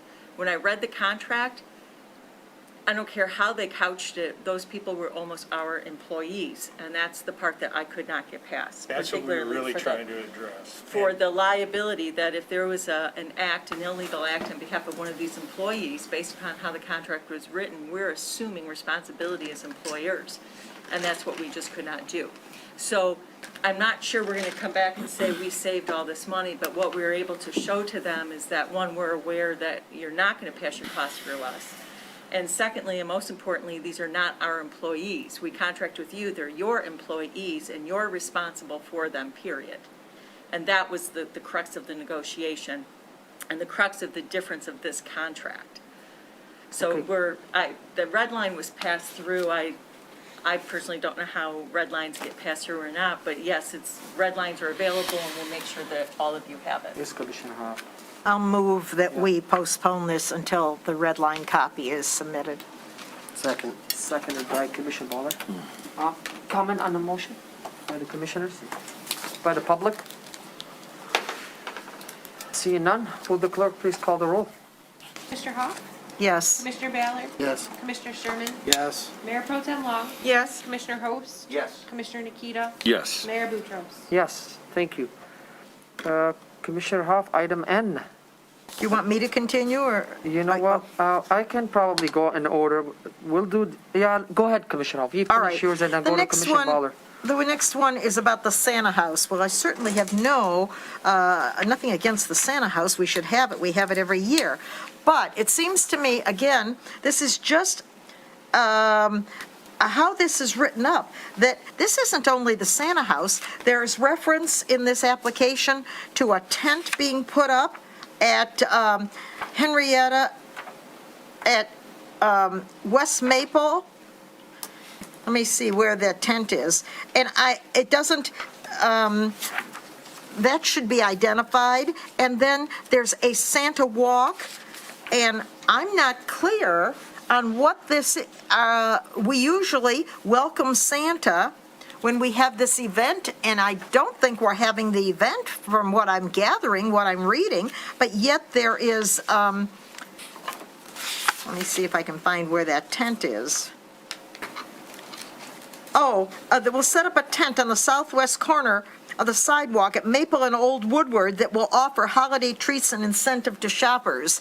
Well, if that is part of this application, it should be the Santa House and the holiday tent. And so that's when I read this, I found that I was a little confused. It's also requesting free parking at the meters and structures on November 27th. So one of my questions is, what are we doing? Are we having the initial, how we usually have in the park, an event to welcome Santa Claus, or aren't we? Alice, can you answer? Brooke is available Oh, sure. on Zoom. Jamie, are you with us? Yes, can you hear me? Go ahead, Jamie. Did you hear Commissioner Hoff's concern or question? Yeah, and the plan would be, Santa House opens on Small Business Saturday. So this is the same plan that we have used the last several years, although last year we did not have the Santa walk, which goes around the block, starting from the Cerno building and walks around the block, bringing everybody to Shane Park to welcome Santa at Santa House. Small Business Saturday, we have traditionally asked for the free parking as an incentive for people to shop locally and encourage people to come visit the Birmingham businesses in addition to being a part of welcoming Santa to town. So that's where that free parking comes in, and that's something that we've done the last several years, including this year, I believe, even though we didn't do the Santa walk. So that is something that we've asked for just for Small Business Saturday, not the other days that Santa House will be open. And the tent on the corner we've also used as giveaways as people are walking with Santa. We've had somebody give away hot chocolate at the corner one time, or reindeer, wear headband, things as people are walking around the block. So it's a temporary kind of a quick pop-up as we And are we having an event to the welcoming Santa? There wasn't a paragraph in the application that talked about the Santa walk. What I'm referring to, that would happen. So the answer is no, we're not gathering in Shane Park like we usually do. Are you referring to the tree lighting? The tree lighting, You're yeah. referring to the tree lighting. When Santa arrives, yes. Is the tree lighting a separate special event permit? For March, that would be the following Friday evening. Santa actually arrives Thanksgiving weekend for the Small Business Saturday. So we will be having the tree lighting, but that is part of the Winter Mark special event application. And that is where the city officially welcomes Santa with the key to the city and the commissioners, but the Santa walk is more for kids and families to see Santa arrive. He's arrived in the past Okay. on a fire truck. People see him there, and then he got out of the truck and led a parade of kids on the sidewalk. We don't close streets or anything, just on the sidewalk. And we, in the past, stopped at probably 4 to 6 businesses who had, like you mentioned, hot chocolate, sugar cookies, or jingle bell necklaces, antler reindeer, headbands, things like that as people walk around the block to Shane Park. Yes, so Jamie, just to clarify, last year I did it, unfortunately during the pandemic, and it was just me doing it with Santa virtually. Just to clarify Commissioner Hoff's question, but this year will be all commissioners and a tent and people gathering, correct? I believe you're referring to the tree lighting. Tree lighting, yes. Done in conjunction with Winter Marks, so that would have been on the Winter Marks special event application. Okay, got it. Right Got it. now, Let's not discuss. Santa Walk and Santa House is a separate application because Santa House is open every weekend from Thanksgiving through Christmas Eve. Okay, fine. I'd like to move the Yes, go suggested ahead. resolution that we welcome Santa Claus. Okay. Any, second by Commissioner Host. Okay, any comment on the motion by the commissioners, by the public, with the Zoom public, all public? See none? Will the clerk please call the roll? Commissioner Hall? Yes. Commissioner Host? Yes. Mayor Pro Tem Long? Yes. Commissioner Ballard? Yes. Commissioner Nikita? Yes. Commissioner Sherman? Yes. Mayor Boutros? Yes, thank you, Alex. Commissioner Hoff, item Q. Yeah, my last one has to do with the permanent polling location change for Precinct 6. Since I've worked in that precinct several times, I think this is a excellent alternative to move it to the Baldwin Library. My question is, the current situation of access to the Baldwin Library for voters, they have the steps in front and that ramp, and it's not easy. I don't know if there is an elevator there to get into the Baldwin Library, but there are the steps and the ramp, which is very difficult for someone in a wheelchair or with a walker to get up. So I wonder about that is one thing. And secondly, the Baldwin Library is in the process of coming up with a plan to reconstruct the front, the entrance, and make it much more accessible. But has anyone looked at the timing of that? Is the construction going to take place during any election? And it may be taking place during the next presidential election, and I don't know if that's what we would want to do, is to have the library as the polling, the precinct, when the construction is going on. In the long run, I think the library is an excellent idea. I just am concerned about the decision to do this now. I'm not sure we can comment on that. Alex, do we know the answer on the construction timing? When I worked with Rebecca on this, she didn't see any issue with it, so we'll work on making sure that construction plans and elections are planned out. We know about elections well in advance as well. If I have to do a temporary location, I would work with the community house. But right now with City Hall as the permanent location, anytime it gets moved, I have to notice it to the community house. For now, if we can do Baldwin Library permanently, that's easiest, and hopefully there won't be any conflicts, and if there is, then I would work on temporary at community house. Okay. This building isn't the most conducive for No, it public isn't. to get into No. either. This building isn't. And there isn't a lot of room here, and we often have long lines in this building. Right. So I do think that the library is a good option, but I think we have to look ahead and see if this is the option at this time. Yeah. So in other words, Alex, if I understood you right, the best way to do this is move it to the Baldwin right now with the resolution, accept it, but then if any hurdles to come in the Right. future, it'll be a lot easier for you to take a temporary, Yep. correct? Is that what you're saying? Right. I concur with Commissioner Hoff. I mean, that's very crucial to understand the construction phases.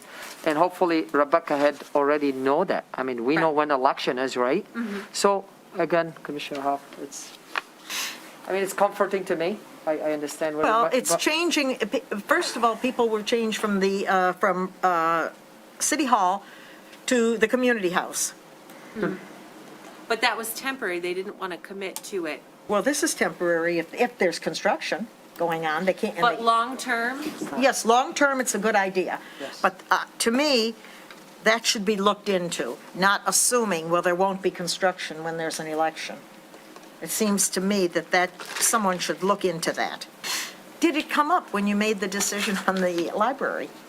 Rebecca and I talked about it, and we mentioned it might be an issue, but it's not a for sure issue. So we'll have to take another look at possible construction issues, but she didn't see a conflict when I talked with her. So that's a big what if for now. So the question is, do you want them to find out when the construction is intended to start and what the schedule is before taking a vote on this? Is that what you're looking for? I think that would help my comfort level. So then for November, they would have to be here based on the timing. If we don't move this tonight? Yep. Oh. Because I have deadlines to change location. Then Commissioner Hoff, I advise Okay, we then I'll that. move the suggested resolution. Okay. All right. Seconded by Mayor Pro Tem Long. Any comment on the motion by the commissioners? By the public? And in Zoom? Public? See none? Will the clerk please call the roll? Commissioner Hop? Yes. Mayor Pro Tem Long? Yes. Commissioner Baller? Yes. Commissioner Host? Yes. Commissioner Nikita? Yes. Commissioner Sherman? Yes. Mayor Boutros? Yes. Thanks, Alex. Now we move to item M, as in Mary, pulled by Commissioner Baller. Yes, I pulled this, and I'm sorry, I did not realize I was going to keep you here. Merely to recognize and thank the resident, Kate Safford, who brought this to our attention, proving that, yes, one can influence City Hall, and apparently it came to our attention in late June, and by late August, we have stop signs. And so with that, I will move the suggested resolution. Second. No, oh, sorry. I'd like to talk, I'd Sure. like to comment on Seconded that, by actually. Commissioner Haas. Comment on the motion, Commissioner Comment on the Haas. motion if I Comment would, on the motion but I by, want to comment on the, I'd actually have a question, so I don't know if that's still okay, commenting on the motion, but, so we have a motion and seconded? yes, Okay. comment on the motion. All right, well, I have a question, so, I have a question for the commander. It's relevant to the process that I see in this. I mean, we had one resident requesting some concerns about the area, and then we had the review done by our consultant as well. I'm sure you reviewed it, and we had some crash data and all that. So I know that we very carefully look at stop signs and speed signs and all the different requirements that we have throughout the city, and there are plenty of them. And of course, in my experience, I know that we've analyzed it very, very carefully. I keep coming to the one that we went back and forth on Pleasant, if you recall that one, by the golf course. We studied it, we had it there, we did it temporary. I mean, we did all kinds of sort of levels of study, and I know we look at crash data, we look at speed, we look at visibility, and so I was, first of all, I was sort of surprised that this went through the process so quickly, and you can argue that that's a good thing, but my experience is that we usually analyze things like this carefully. And we sort of analyze and check, and then when we make a move, it's not loosely done. It's very specifically done. And I was looking at the documentation, and I saw there was the speed issue or the crash issue was not met, I think, according to the analysis. I didn't really see a whole lot on speed and the issue of cars speeding. Now, I know this intersection, these couple of intersections, very, very intimately. I go by there all the time. I walk by there in the morning. I was there this morning walking through there. And so I analyze that area myself by way of going through it all the time. And then I question the visibility, because especially on the determination of Ferndale, the visibility there seems very visible in my mind. I mean, there's no house on the intersection. On the west side, it's an open lawn, and there's no trees or house or structure at all. On the east side, there's a short vegetation that's, I think, 2 feet tall or 3 feet tall at most. The visibility seems to be pretty. It seems to be a pretty visible circumstance. So, given the past experiences of putting up stop signs, this doesn't seem like it's been thoroughly vetted, and it seems like there was one request by one resident, and then, in my mind, somewhat of a simple or a limited review, and then now we're acting on it. So I guess I wanted to know a little bit more about how we got here and why it seems to be, maybe I'm wrong, but it seems to be quite different than our typical analysis. And I just like to be, first of all, consistent, and also I think that we've been pretty smart about trying not to put signs up all the time whenever someone sort of reacts to something. And then ultimately we know, and I know this from the studies that I've heard from you, that putting up a stop sign actually causes other problems. And it's not something to do without a thorough, thoughtful analysis, because it actually causes other issues that are detrimental to a neighborhood or adjacent properties and potential safety. So I just want to have a little bit better of an understanding of where we're at and why we're here seemingly so quickly, and maybe without all the depth that I know that we typically have. So can we have a little bit of insight in that? Yeah, so a lot of questions there, and I'll try to answer everything for you. The timing thing basically comes down to is from the time we got the request, we were able to do our review, not only internally, but with Fleece and Vanderbeek, our consultant, and the next multimodal meeting, we were able to get it on that agenda.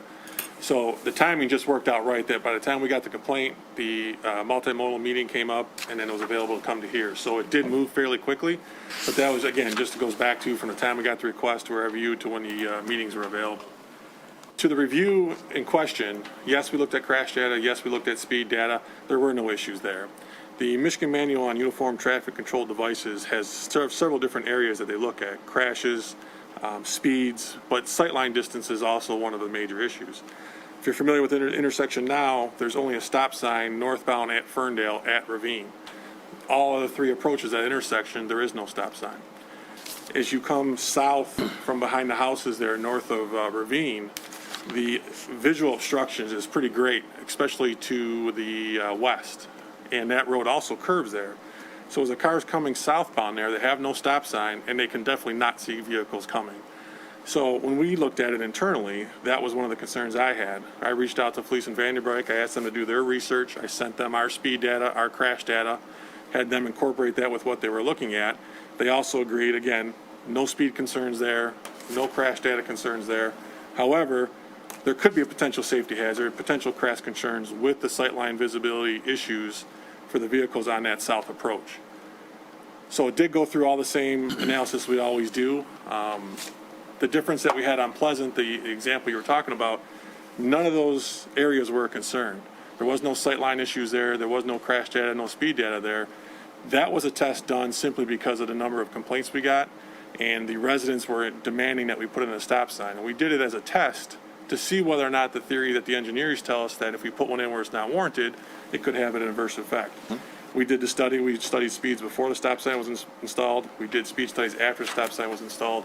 And we saw, in fact, that was true, that speeds did increase. And we removed that because it was not warranted based on the Michigan Manual. In this case, this one was warranted based on the sightline issues. Mr. Mayor? Yes. Could I clarify something? Yeah, I specifically just drove the Ravine turn, and I absolutely agree. That is without question needed in my mind. And there is availability. Look, just so to be clear, my comments, I'm not referring to the Ravine intersection, because I think that that's absolutely merited by way. I'm referring to the Ferndale terminus, the northbound terminus at Ferndale there, where that, to me, seems to be very different. It's a very different, we have two different intersections that we're talking about in this. They're lumped in here. Correct. And the one I was referring to is the one you're speaking of, because they're requesting, or actually F&V, Fleece and Vanderbeek, is recommending a stop sign at that south approach there. Mm-hmm. There is the alley that runs between the houses there where there is no stop sign. So that's that south approach I was referring to. Okay, so if I could just finalize. So there's two separate intersections. Correct. I'm not questioning the one to the west, which I think is very merited by way of the dialogue, and I think it's proven by way of the sightlines. The other one, I question that the documentation that I see is a little bit different, or the way that we're approving this is a little different than we've approved in the past. And I guess I question whether or not we would consider doing like what we did at Pleasant and actually put one in there and observe whether or not there's an issue there. What merits doing what we did at Pleasant, which was, and the bottom line here is I would like us to review things consistently, and I would also like us to review things carefully so we don't just start putting signs up because we have one complaint. I think it should be very credible, and I think it should be analyzed properly, and then when we implement, we do it consistently and because it's merited.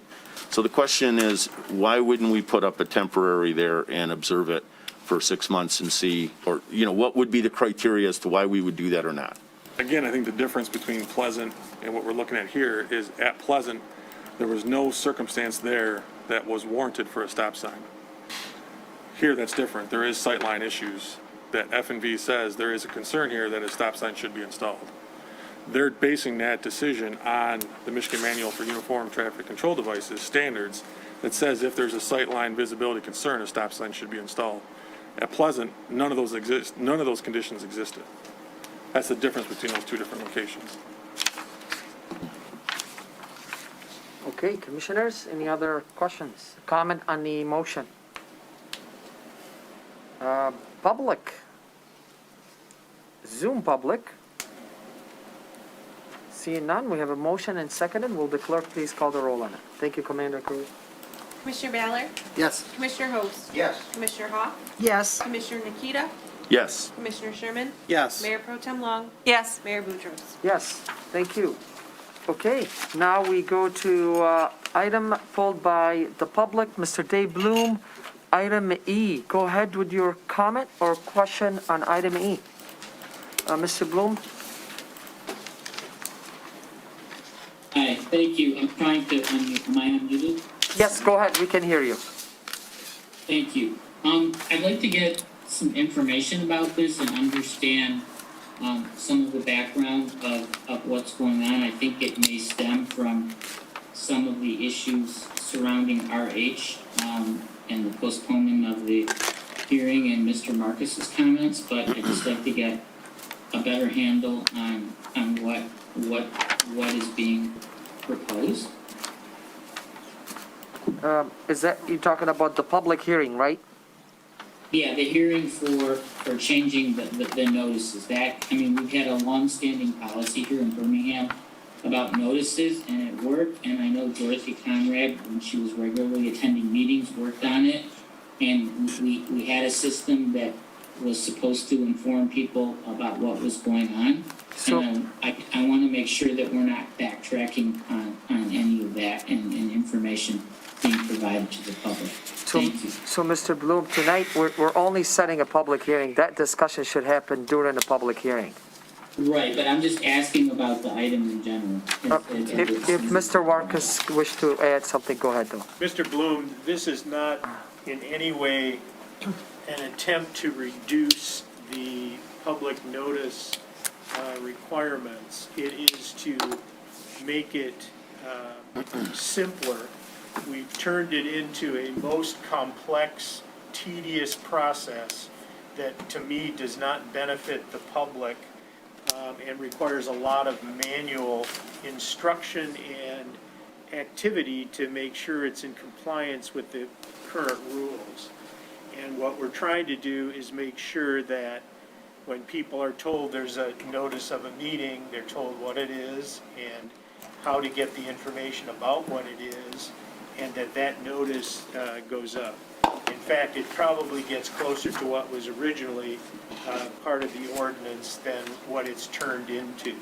Right now, we use stickers to describe specific meetings that, quite frankly, most of the public wouldn't have an understanding of what that actual hearing was being called for. And we're trying to provide even more information by the ability to go online and find out more of the information. So Thank you, it's Mr. not a reduction, in my opinion. It's to make it clearer, simpler, and as a result, make sure that it actually gives good notice. Yeah, like I said also, Mr. Bloom, you'll have plenty of time to comment, ask questions during the public hearing, but thank you, Mr. Marcus, for answering his question. With that, anything else, Mr. Bloom, on that? No, thank you very much. You're welcome. Have a nice day. Okay, do we need a motion? I'll move item H. Yes. Second. Seconded by Commissioner Sherman. And any comment on the motion by the commissioners? By the public? On Zoom public? Seeing none, will the clerk please call the roll? Commissioner Nikita? Yes. Commissioner Sherman? Yes. Commissioner Host? Yes. Mayor Pro Tem Long? Yes. Commissioner Baylor? Yes. Commissioner Hopf? Yes. Mayor Boudreaux? Yes, thank you. Okay, now we go to item 6, unfinished business. We have none. We go to new business, item 7. Item A, under new business, we have a resolution awarding the 1000 and Peabody Street paving project to Deponio Contracting, Inc., contingent upon execution of the agreement, and meeting all insurance and bonding requirements. And the amount is $1,154,870.95 to be charged to certain accounts. And with that, who do we have on it? We should have Mr. Surhai and Mr. Gerber available. Mr. Surhai, is that you? It's actually going to be me, Assistant City Engineer Scott Zielinski. Okay. Is there any presentation or any feedback, or you'll take questions immediately from commissioners or any motion? Commissioner Sherman. I'm going to move the suggested Yes. resolution. I felt that. Seconded by Commissioner Host. Thanks for being here, Scott. Yeah. Any comment on the motion by the commissioners? By the public? On Zoom, public?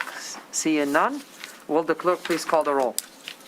Commissioner Sherman? Yes. Commissioner Host? Yes. Commissioner Nikita? Yes. Mayor Pro Tem Long? Yes. Commissioner Baylor? Absent Commissioner for the Hopf? moment? Yes. Mayor Boudreaux? Yes. Okay. With that, we go to item B under new business. We have a resolution approving the City Birmingham participation in the interlocal agreement for joint senior services, which together with 3 neighboring communities articulates their intention to contribute money so that Next and its board of directors may rely upon these monies in order to serve the seniors residing in the governmental units, and to authorize the city manager to sign the agreement on behalf of the city. I saw Ms. Kucherak, go ahead. City Attorney, Ms. Kucherak, have something to add. I believe the memo presented explains the circumstance of this interlocal, and I'm happy to expound or take questions as Commission would desire.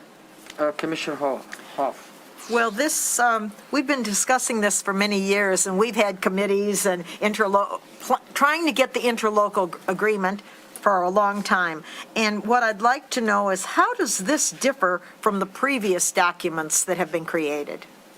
So, Commissioner Hoff, back a number of months ago, I was asked to review the interlocal that was being proposed that had been discussed for a number of years. And first, I should mention that in discussing the position of our 3 neighboring communities through their attorneys, the 3 neighboring communities had no interest in signing that particular interlocal. And the reason was because that particular interlocal was a very complex document that would be appropriate if each of the communities was the ones providing senior services. So for instance, by way of example, the cities of Rochester Hills, Bloomfield Township, those communities have decided that they will use their local government money to provide all senior services, including programming, facilities, etc. In the city of Birmingham, we support the 501c Next that sits in our boundaries, who is providing senior services. Next is the one who's been providing the programming and activities for our seniors. This is not an opinion of what's good or bad. This is not a political position of what's good or bad. But that particular document was such a complex document that called for boards of directors, it called for fundraising, etc., that's not where the city is at this time. The city is not the one providing the services for our seniors. Instead, with our 3 neighboring communities, we are supporting the 501c in their endeavors. And the Birmingham School District has housed Next in one of their buildings, which we are also not Birmingham school districts. So in trying to find some common ground to say, what does Next need from us, meaning the four communities? What do we do with this very complex interlocal that's not going anywhere because we're not in those positions?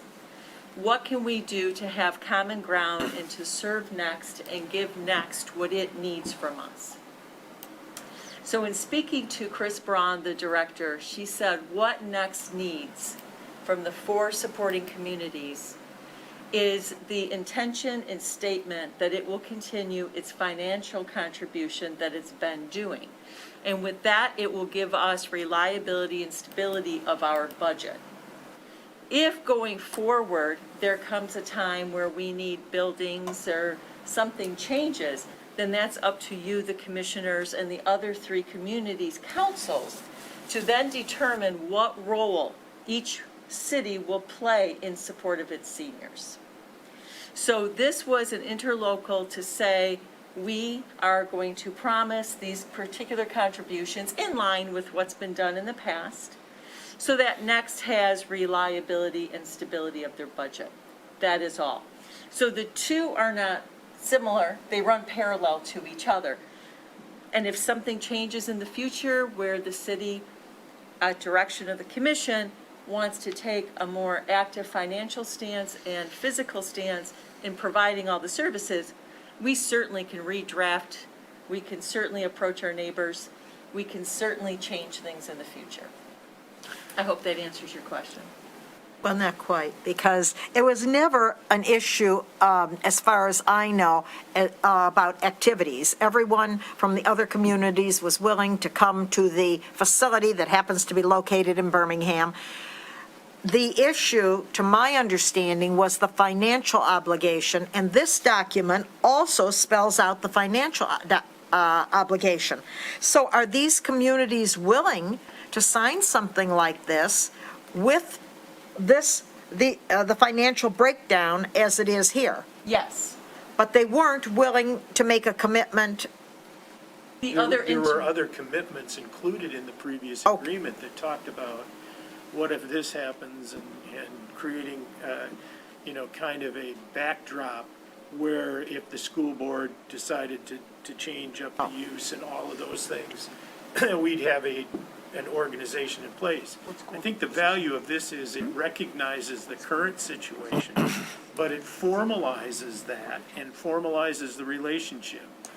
I think the concern of some in the community about the potential that the school may need the space, the school may need more revenue, the school may change up the configuration, the school may not let them, add on to that existing facility, they may need it for other purposes. That hasn't been placed there yet. So when you don't know those things, it's difficult to talk about an agreement that requires people to participate in that process. Building this, having this agreement establishes an existing relationship in writing, formalizes it, which can be built upon if circumstances change, whatever those might be, and that we can amend the agreement to take that on. But we could even get, that other agreement had no legs. We've gone through a couple of attorneys trying to sell that. We've gone through a couple of attorney changes from the other jurisdictions. I can tell you the administrators, at least the one administrator and the main partner we have, there was not much chance that other agreement was going to be approved at all. It may get there once we know the circumstances and once we know what the potential solution might be to those circumstances. But that's all conjecture. Nobody's going to commit to conjecture at this point. At least that's the way I view it. Yeah, I know Mr. Rentschler was with us in the room. I know he. I think he's online. Is he? Yeah, he was. Isn't he was the chair of the committee? Yeah. Or yeah. So, but I'm not sure. I'll give him the floor in a second. If Mr. Rentschler, if you're with us, I know you were here earlier, but you can add to comment, or if you're representing the Joint Senior Services, I'd like to give you the floor should you wish to talk, and then I'll open it to more commissioners for questions. Mr. Rentschler, are you there?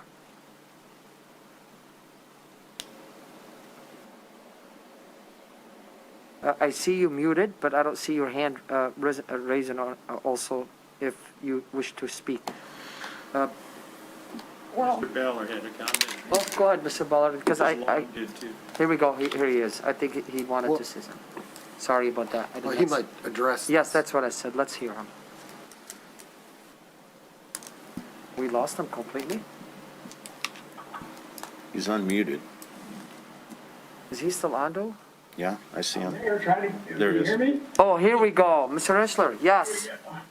Would you, Sorry, technological failure here. no, we're good. Good evening, Mr. Rentschler. Go ahead, introduce yourself and go ahead with your presentation if you have, or any comments you should wish on this. Oh, I'm having a presentation. Good to know. I did have some questions for Mary to start off with, if you don't mind.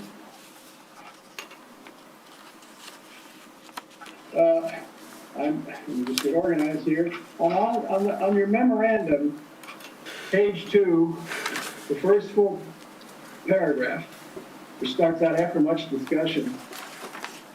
Can you tell me, first of all, you know, how many meetings you had, who they were with, were they public? No? Yeah, we heard you. Yeah, go ahead, Ms. Okay, Chair. thank you. I Sorry. was just waiting for direction from the mayor. When I say we, I'm referring to the attorneys for our neighboring communities. And I had at least 3 Zoom meetings. I believe at one of those Zoom meetings, sir, you were invited and attended, along with Chris Braun from Next. I also spoke with the director of Next in her office for approximately 2 hours one day, and multiple telephone and email conversations after that.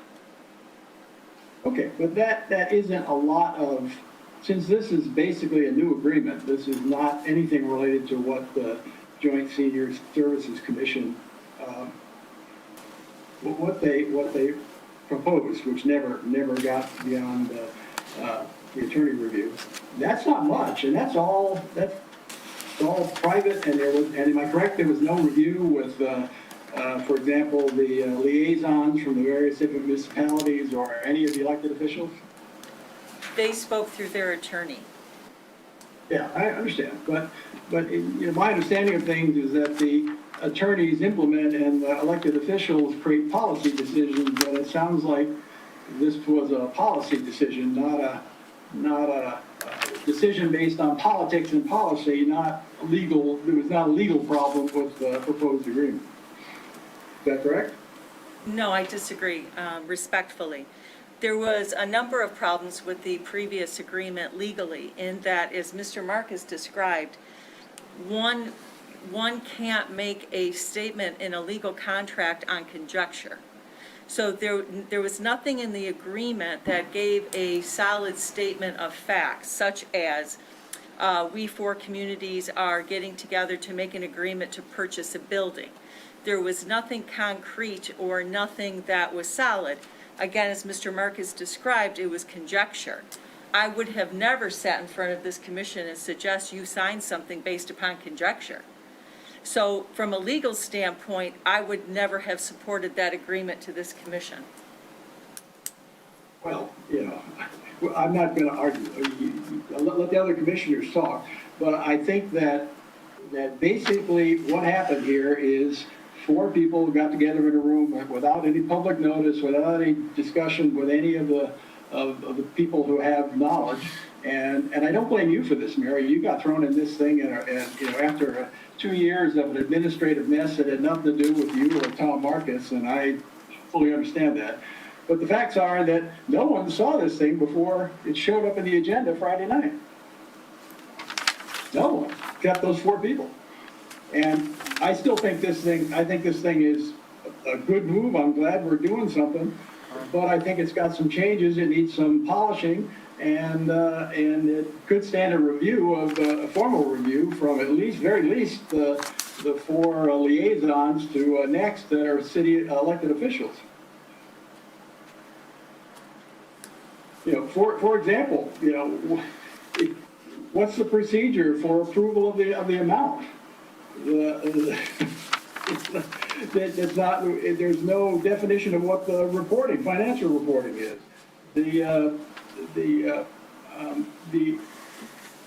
There's kind of words in here that say, well, yeah, based on last year's contribution. That's kind of weird. There's a whole lot of things that when I looked at this document Friday night, and unfortunately it's a Dream Cruise weekend, I just see a lot of things, refinements that need to be made, and the other items that were proposed in that should continue to be investigated by the city. Okay, there is no oversight built into this. There is no, which was one of the intentions of the joint committee. So I would recommend that the commissioners review it, suggest changes, and then bring it back and approve it. Second of all, I would recommend that they go forward with establishing some form of permanent committee to address senior services, not just next and not just the near term. Thank you, Mr. Reichler. Okay, bring it back to commissioners. Ms. Kashagi, would you like to add something? Yes. Go ahead, please. 2 things. One, next is a 501c of which we have no governance. We have no Correct. authority to oversee a private 501c. Secondly, it is articulated in the agreement that quarterly there must be a financial statement given to each community with an explanation of where the money given by every community is going and how it's being sent. And also for the executive director to appear in front of each government to say, here's what's happening to your money, as they've done, I understand, in the past. And also, too, you know, the purpose of bringing this, not trying to put this through consent, but bringing it before the commission, is to certainly take questions and critique and dialogue and make the very best agreement that we can. Sure.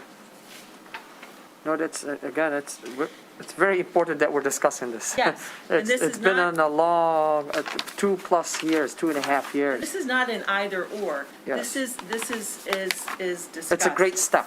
It's right. Wonderful step. Commissioner, before I come back to you, sorry, Commissioner Ball, you had something. Go ahead, because I gave her the floor once.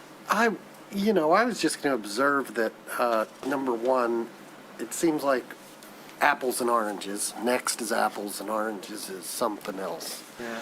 And that if you were interested in oranges, you guys, we also have staff and we have politicians.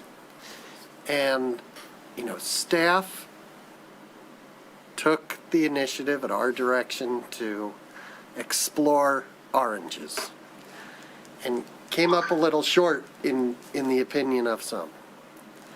And I would say that if the politicians want more, then the politicians ought to generate some political will and get more popular support behind something. Because, we're giving $100,000 a year to Next. You're talking, oranges is many times that cost. Many times that cost. And it's a completely different thing. And you can't expect staff, you can't expect a well-meaning ad hoc committee to make something like that happen. It's got to be a strong community, well-educated community, knowing what it's going to cost, knowing what the ramifications are to get behind something like that and push it through. So that's just my observation. Thank you, Commissioner Hoff. Go ahead, please. Well, I agree. I think this is just the basic contribution, and my question is, are these the amounts or comparable amounts that were given previously by these communities? That's what I'm thinking. Yes. And through what method? It was just voluntary? Yes, There was nothing in writing? correct. but they were given every year. As far as I remember, these are the communities that participate. So then I see nothing wrong with a document like this, which is very basic. It's not talking about anything other than their annual contribution, which they've been doing for years. Is that correct? That's right. Okay. So to Commissioner Sherman. In the agreement, we talk about contribution. We really don't contribute money to Next. They agree to provide services to our senior population in exchange for payment. As a municipal government, we are not supposed to make contributions or gifts to organizations. We are supposed to administer the funds for the benefit of the community and purchase services that are needed for the community. You have a better choice of words. I was just trying to figure that out, and Just simply payment. I think it should just be payments. And you probably there should be some reference to the fact that there are services that are coming back to each of these communities by Next. But Ms. It Couture, can you? just because I would like the record clear, Yes. that, that a local government may give or contribute money to an organization that services the public in general.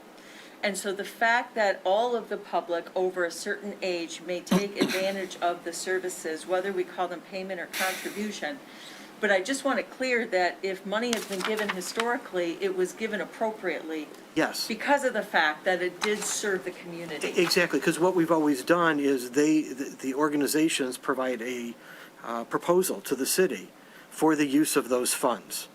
And then we provide those funds as payment for those services. So I think that this contract should reflect that as opposed to a contribution, which could be interpreted to be a charitable contribution, since it is a 501c3. But other than that, I think that what we've done is formalize the relationship and given Next a little more comfort in the knowledge that they have funds that are going to be coming in from these 4 municipalities for the services that they provide. And that's a good thing on a going forward basis. So I'm fully supportive. So if we change the word donations or contributions to be past years, equivalent to the past year's payment for cost of services rendered to our seniors. Yeah. But Ms. Couture, but let me, what you just referred to earlier, though, I see his point, but the contribution, whether it's just that word itself, but you're contributing towards exactly what Commissioner Sherman had explained, so it's really still a payment. Because your contribution in reward of services. So that word itself, I'm not the attorney, but how you explain it, isn't it similar to payment, that point that he's making? Or is it better, safer to change it? Yes, however, Okay, I am appreciating the word contribution as much as the word donation. okay, so then, So I'm appreciating Just his clarifying. comments, and I again want this to be the best document it can be. awesome. So therefore, if we even use the word contribution can still equal payment for services rendered. Okay, As long as we define it as such. that is true. Okay. So, I mean, we can still, if the commissioner desire, if that's the only thing, we can make it, with the resolution to change that sentence, if they wish to, depending on the consensus. But, am I right, Commissioner Sherman? Absolutely. Yeah, okay. So, go I ahead. think that it's a minor change in the Yes, scheme of things. which is, you can It's see, just- with the change that we discussed. Yeah, Should you wish to Change the proceed word donation to contribution. to contribution? Yeah.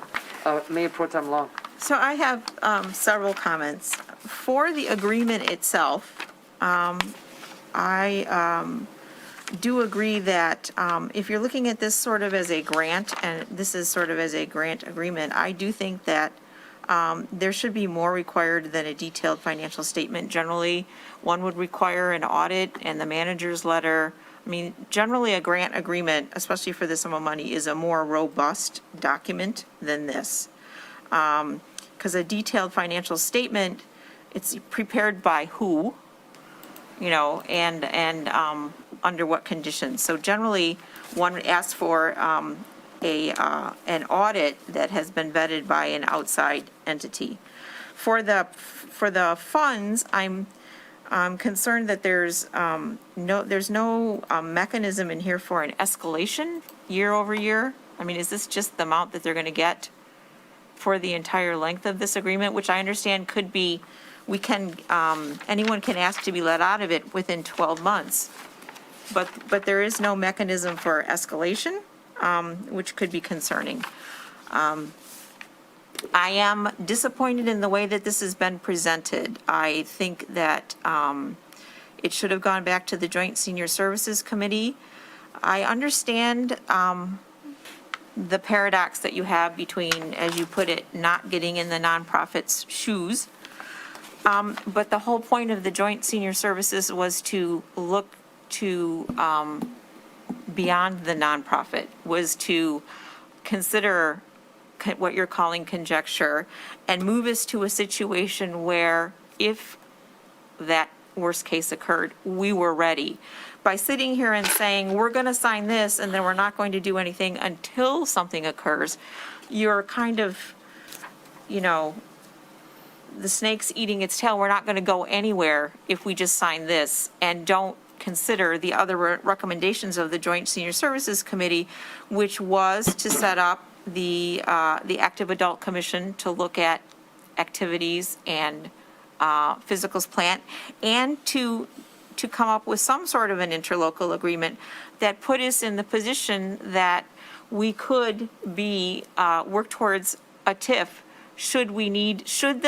so you sign this agreement and then we all go home, and if the school system offers to sell us that building next year, we are in no position to do anything. And so the point of the JSCC was to consider those issues and get us to a position where we would be prepared, where we would be looking towards the future, and where we would have an understanding with the other communities that that's what we wanted to do, beyond confirming the annual commitment, which is great. But this is step one out of 3 recommendations, and I'm disappointed that this is presented without any of the history, without the other agreement, without any discussion about what happens to the next 2 steps. It's not intended to be one or the other, Mayor Pro Tem, that this is one step, and then the next step to be taken is up to the commission to direct staff and myself as to where to go next. So this is not presented as the end of the road or one or the other. It's like the apples and oranges. This is just one part of it. And then the next step is up to the commission to direct us what to do next. But when we it's not staff or my job to, make decisions what the city does. I was asked to find something for this group to start with, the 4 communities. And then after that, we are to then get direction from you where to go next and what it is you'd like to achieve. Many other items on our agendas have enormous context and background information, and I'm disappointed that this one did not. I'm kind of disappointed that I was given direction to go after getting this agreement signed with no general direction.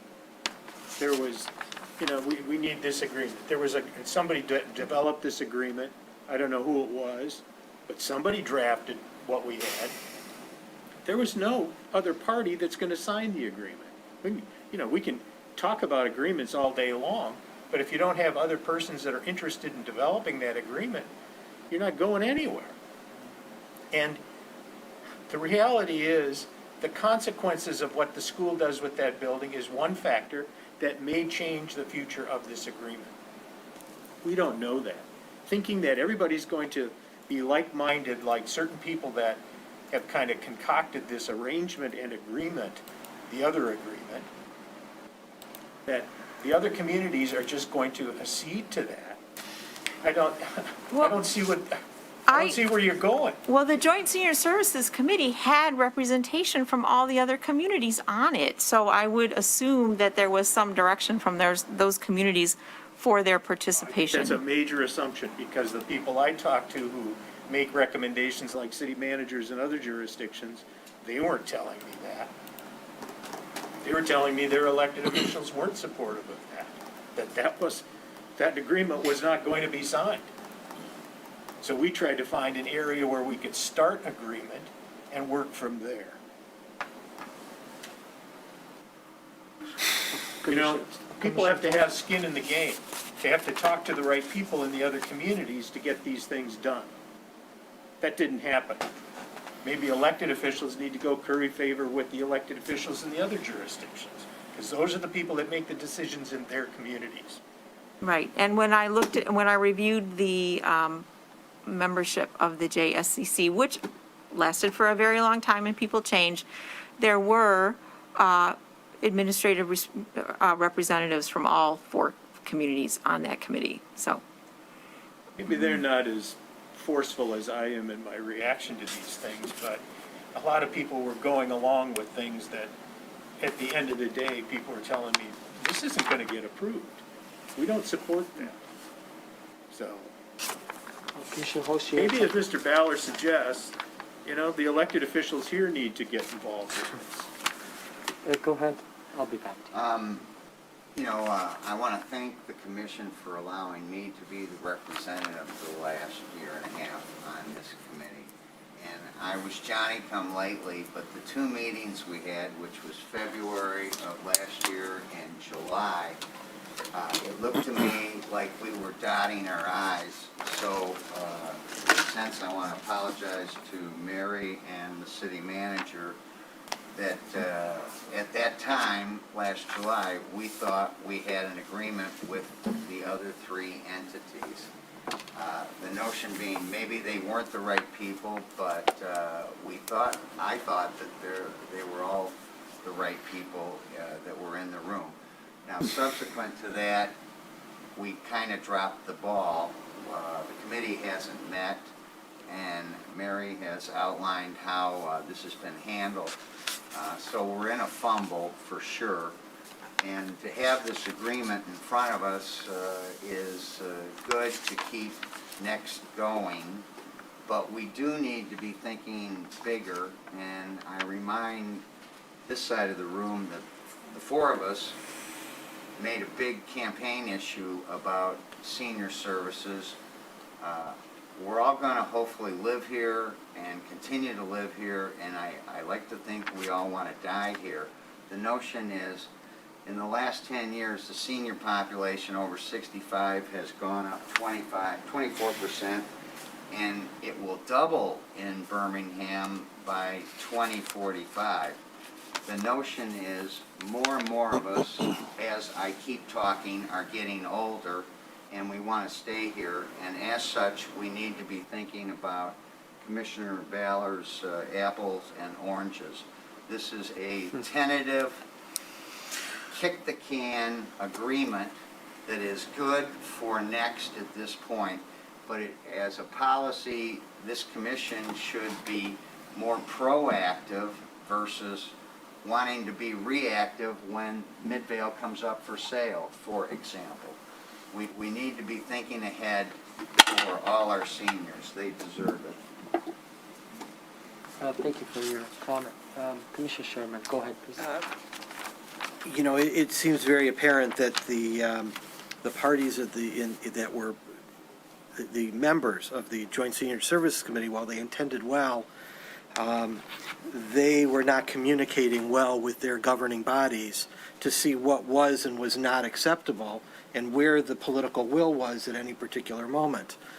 To draft an agreement up and then send it around and find out there is no political will is a little disheartening. From that standpoint, I wonder if the Joint Senior Services Committee should maybe be disbanded and reconstituted at a different time with different people once we determine what needs to be done. It seems to be a committee without a real purpose any longer, or a functioning purpose. So, just an observation. I think this is a good start. We can approve at least this, so there is some fruit from that committee. But other than that, I don't see a very fruitful future. Commissioner Hall. I agree that the Joint Senior Services Committee was formed to look at the senior center and the services and everything. And we should be getting input from the Joint Senior Services Committee in conjunction with the administration of Next. Next is the administration of Next. The director of Next is the one who has the primary contact with Birmingham Public Schools and in seeing what's going on with the building. So it seems to me that that committee should take an active role in working with Chris Braun and in discovering what is the plan moving forward. I agree that I think that this is fine for now, especially in view of the fact that they have been contributing, the communities have been contributing. But as far as it being a surprise of the communities not wanting to sign the interlocal agreement, that's not a surprise. That has been going on for several years. They have said that they weren't interested. They're interested in the services, they're interested in participating, but they're not interested in signing a document that they're committing something to, except maybe they're agreeable to signing this. Yeah, and I'm not sure, even during COVID, the 14 months, have they ever met? Or I don't know, I'm talking about the members of the Joint Senior Services. So I echo your sentiments. But again, Commissioner Baller. I'd be interested in hearing a projection, maybe from Next, or well, primarily from Next. What would happen if the Birmingham Public Schools pulled the plug on that facility? You know, what would they do? Because really, it's them. It's not us. I mean, they would be needing to look for a new home, and they'd probably be looking for more money. But I haven't seen, you know, this would be the chain of events that would occur in a case like that. And these communities could then look to a document like that as sort of a strategic plan if that eventuality came to be.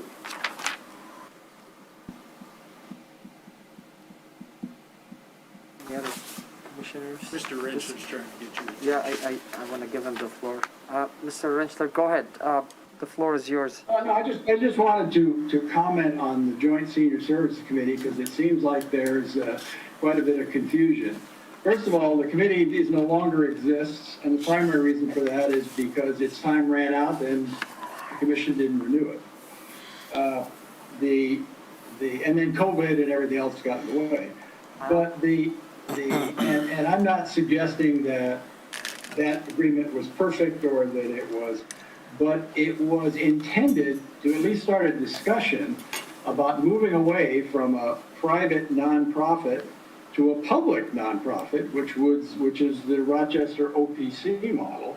And I know that Tom came into this way after all this was done, but this whole idea of the interlocal agreement, the structure, and everything else was recommended by Birmingham administration.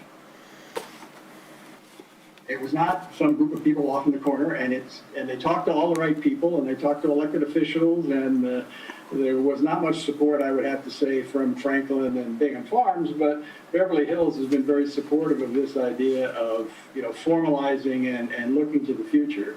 So, I think that it would have been beneficial, past tense, for the interlocal agreement to go forward and have a discussion. And if it was drifted back to what we have now, I have no problem with that. But I think you were foreclosed on having that discussion, and that's unfortunate. But we are where we are. This is a good step, and you can go ahead with a few modifications. But you should put back in place this study of how do we get ready for the future? How do we meet future demands? What do we do with other? The word next never appeared in the original interlocal agreement. It was not about next. It was about the city municipalities forming a group to address the future senior citizen issues. Exactly the things Mr. Marcus and Commissioner the commissioners have been discussing. Exactly the thing, that was the mission, and you chartered it. And so I think you need to either have a review of what was there, but it's now probably academic, or re-put in place as an immediate action, immediate meaning in the next couple of years, a formal group, a standing group to address the issues. There are many, many issues that go beyond just Next and funding Next and building. You know, after 60 years, the senior men's club and senior women's club are out on the street. That's a valid organization to support and to help and to fold into Next or to do whatever keeps that moving. The demand is growing, the population is growing. We need to not just default to Next, because there is no model of a private nonprofit that can meet the kind of needs that include a facility large enough to do what Next is doing now. So I think that you should recognize that, first of all, you guys created Joint Senior Services, and to Tom Marks' point, the right people were on that. I mean, the city managers were on it, the elected officials were on it. I mean, that was not, and so in closing, I'm not defending that. I'm not saying you should pass that or do anything, but you should discuss the points about should we move to a model of like OPC, where it is not a private nonprofit, it's a public nonprofit. And there's a lot of advantages to that. The private nonprofit doesn't have to meet the Open Meetings Act. The private nonprofit doesn't have to disclose its finances. The private nonprofit doesn't really have to do anything because it's private. Whereas if it were public, there would be, the meetings would be according to the Open Meetings Act. They'd be noticed. They'd be a lot of advantages to being public that need to be discussed. You may choose not to do it now, but at least you discussed it from a position of knowledge and move forward. So I would be very disappointed if the only thing that happens tonight is you pass this. You should pass it or modify it and pass it in the next meeting, but you also should move to the next step. And the next step is to explore some kind of an oversight committee, some kind of a permanent body that's responsible for senior citizens. And if the other municipalities don't want to be in, fine. There's no problem if Birmingham ultimately has to go it alone. But I don't want to end up in a situation where Birmingham is going it alone because we didn't think ahead. And that's the mistake we're making at this point, is we're not thinking ahead. Birmingham is the big bucks place. It'll all fall on Birmingham, and the other municipalities won't. There'll be no mechanism to include. And that was the intention of this thing, is to set up a framework, not to do anything, not to buy anything, not to have a millage, not to do anything, but put a structure in place so that could happen effortlessly, or as effortlessly as possible. I mean, it's taken 12 years to get to where we are. How long do you think it would take to get 4 communities to agree to invest in a building? It would take forever, not to mention that there's a charter problem in Bingham Farms that doesn't let them do that. So, I just want to make sure that we understand that this was your committee, not even all you weren't on there for all the time, and it never got a chance to report out, and you never got a chance to have the discussion, and the fact that and make the policy decisions saying, no, now's not the right time, or I want to tone it down, or whatever you would do, you were completely foreclosed out of that. And to my mind, that's unacceptable. That's just, okay, I've ended, I'm done, thank you. All right, thank you, Mr. Rentschler. I want to thank you personally for your time and commitment to this committee. I think you're a big advocate, and I'm glad we are here somewhere tonight. And thank every elected official that contributed to this. Unfortunately, like you said, I just found out from you tonight that there's no active members. I personally suggest that, as Commissioner Sherman stated, I think we reinstate this and hopefully bring good members and as dedicated as you are, Mr. Rentschler, and hopefully move things for the future. But tonight, I think after all these years, since I was elected, I've been discussing this. I think it's a great start, and I hope that every commissioner and every elected official here that agree that we hopefully, and our city staff, that we hopefully there is a next step and not just approving this whether tonight or at a later date. But I thank you.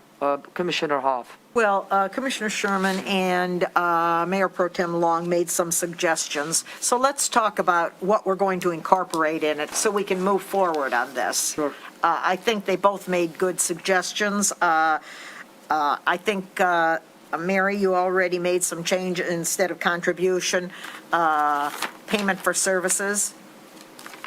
On the Article 4 participation, second line, equivalent to past year's contribution.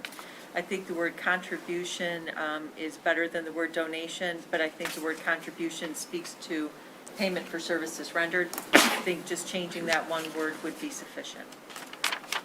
And how about in the chart below where it says contribution amount? Do we want to change that to payment for services amount? I think the word contribution equals that. However, again, it's your vote, so if you want that changed, we can make that change.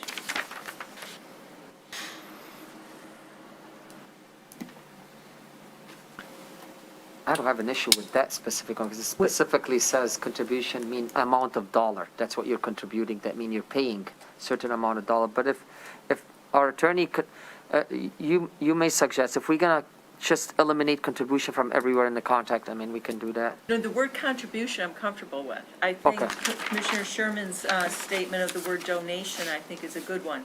Okay. So that there is not any ambiguity Got that it. it's, Okay. that this is a contribution, even though it's to a 501c, we can do that because it is for the betterment of the community at large and Sure. not a Sure. small sect of individuals.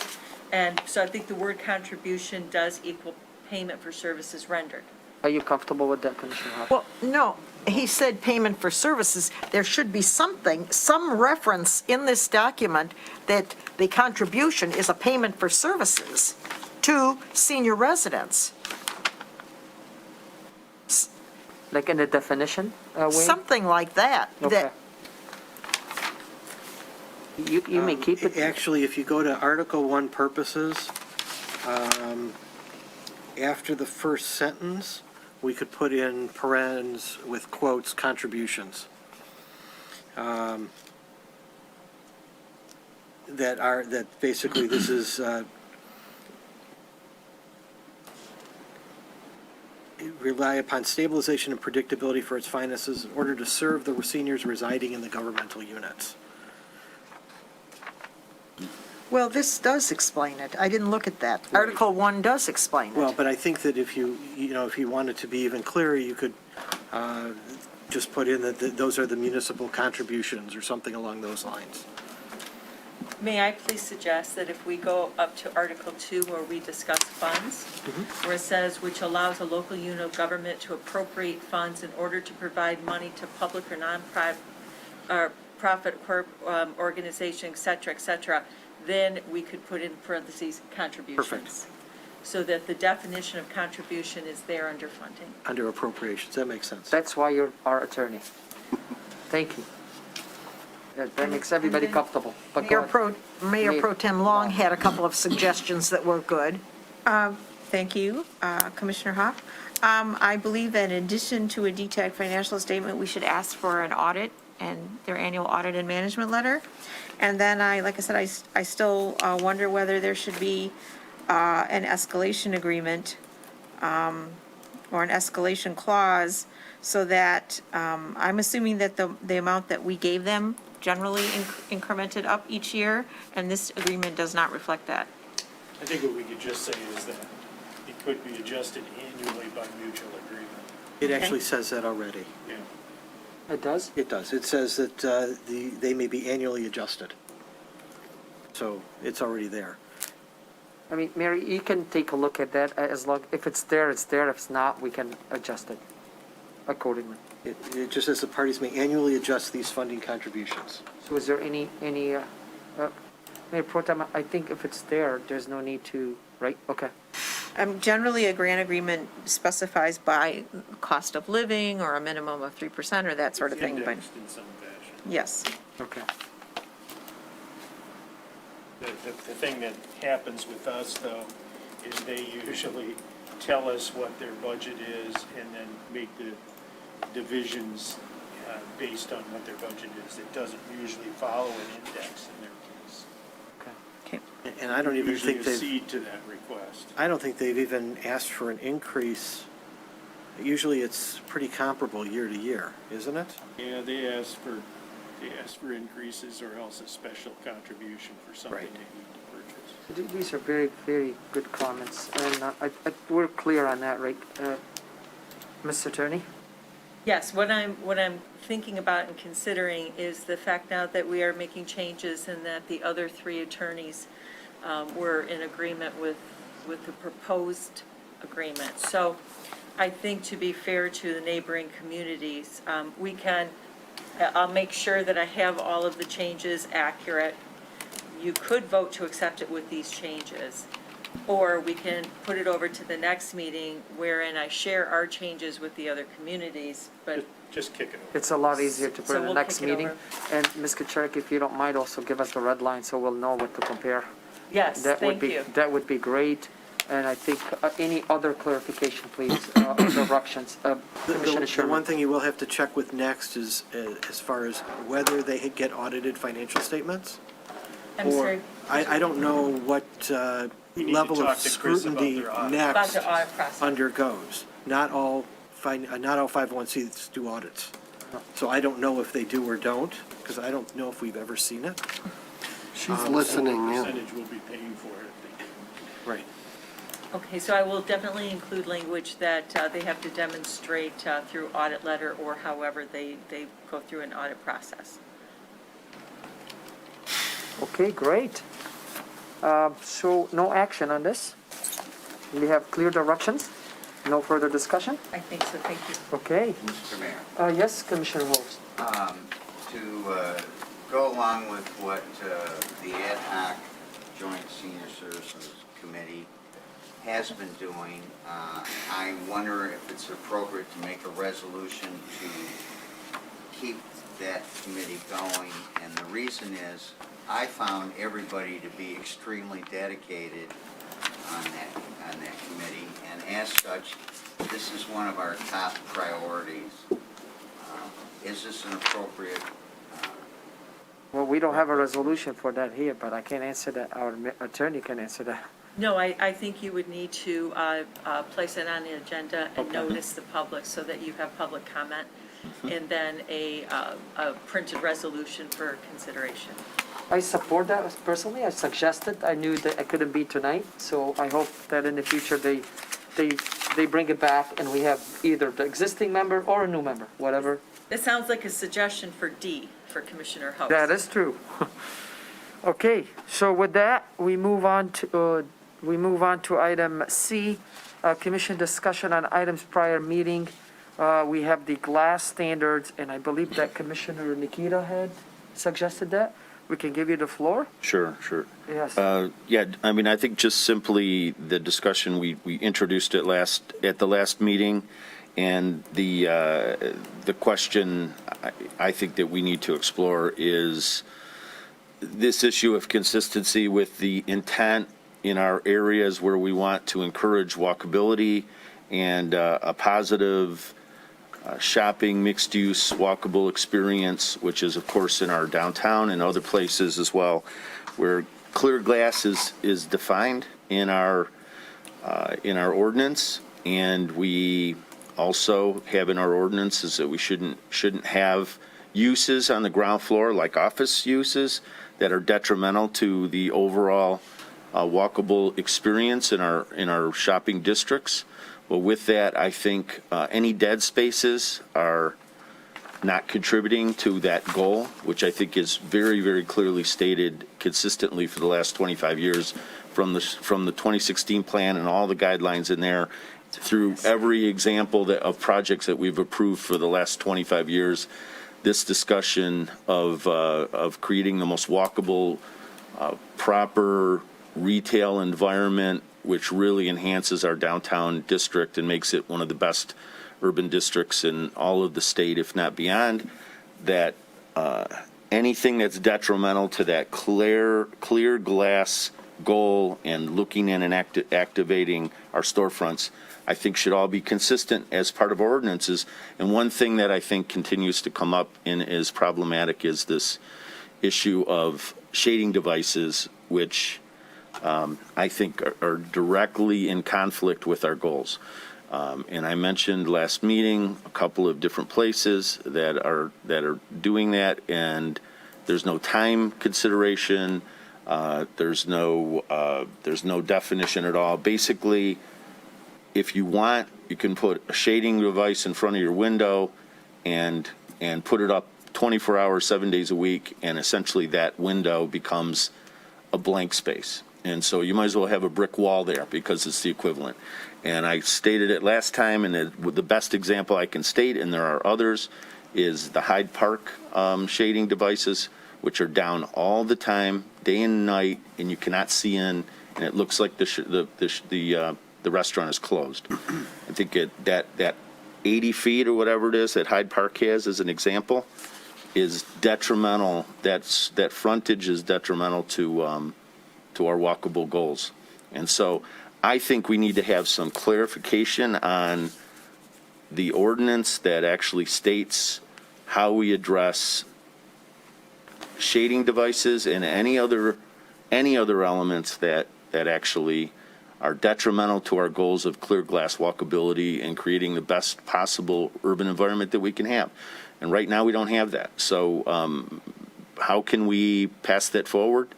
I think it needs to be a discussion that ultimately would lead to some direction to the planning board to review and refine our existing ordinances to address somehow this detrimental circumstance, which I think is problematic and not helpful for our goals. Thank you. I think we have Ms. Ecker with us. I see her wonderful backdrop there building. I'm not sure where you're at. Ms. Jenna Ecker, I don't know your title anymore, Director of Planning, Assistant Manager, or all the above. Do you want to refer anything to Commissioner Nikita? Hey, Jenna, first you have to tell us if any of those windows are shaded behind you. Yeah, that is true. No, those are good ones. Yeah, go ahead, Ms. Ecker. She can't talk. She can't. She's muted. Oh, Open her up, Eric. that's Eric controller anymore. I lost control for that. Eric, can you give Ms. Ecker the... While he's doing that, Yeah. what you're asking, are you asking that we forward that on to the planning board? Yeah, For review and suggestions based on what's been discussed here last week? That's all. Well, I guess the process is that we have to determine whether we want to take action on this. That is true. So I'm putting the details of the concern on the table, and I think we would have to direct it to go wherever we want it to go. That is exactly And the that's, so I process. think that's where we're at, Yes, Commissioner from what I understand. I'm unmuted now if you want me to answer your questions. I can see through those glasses if there was no sun, but go ahead. I answered Mr. Marcus. Okay, so first of all, where am I? I'm sitting in my office with a lovely backdrop. There's nothing covering the windows in the backdrop. This is the Griffin Claw Brewing Company. Oh, that's Clear glass. To Commissioner Nikita's questions, I mean, points, he's correct. We don't have anything in the ordinances, in the zoning ordinance that deals with shade coverings for windows such as blinds, curtains, etc. We do not allow opaque material. Opaque is generally defined as completely impenetrable to light. We do not allow opaque materials, and we do not allow signs or back of shelving units or other similar items to be pushed up against the window, blocking the view inside. So we do not have anything that deals with blinds or curtains or shades, and we do allow them. We do get complaints from people when we've had complaints about blinds being closed all the time and we've contacted businesses. Then we do get complaints, of course, that if it's a retailer, well, it's fading their products because the sun is coming in all the time, or if it's people that are working near the windows, complaints about the brightness, this kind of thing.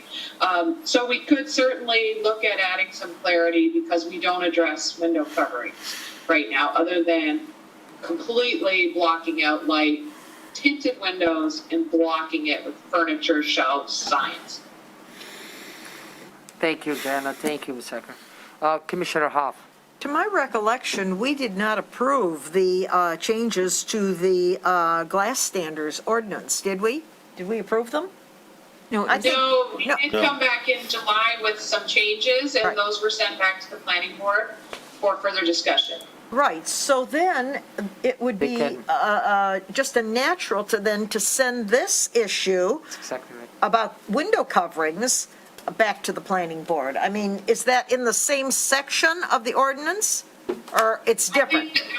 I think it would be. We could certainly study that at the same time. Perfect.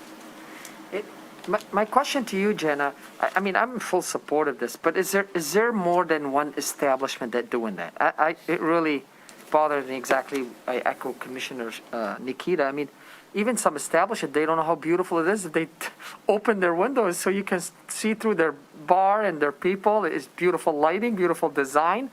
But I'm not sure if there is any more than one establishment. I mean, is there? Do we know of? Commissioner Nikita, is there more? Yeah, I know more. Oh, there is, okay. I'd be happy to tell you where they are. We if you don't have need to call them the names, but there There's is at least more. 3 that I know of Yeah, off the top I'm of my just, head. I'm just curious if it's just one establishment or two, instead of, because my only fear with this is now we become the police of this establishment as a city, and how the code enforcement and who would determine. It is a difficult task. I mean, I'm a retailer, and I want to have some sort of a little shade to protect my product from the sun. But then when the sun is not there, I don't have any reasoning to put my, to have the blinds down or the curtains or any shading devices. It's a difficult subject, but I mean, again, I just don't want it to turn into a staff enforcing this and give them another job to do for one or two establishment that we could really have a dialogue with. That's only my concern, but I'm in full support of either talking to those establishments directly, and if we believe it's a big issue, I'd like to hear some advices or recommendation from the planning board. I'm not opposed to this.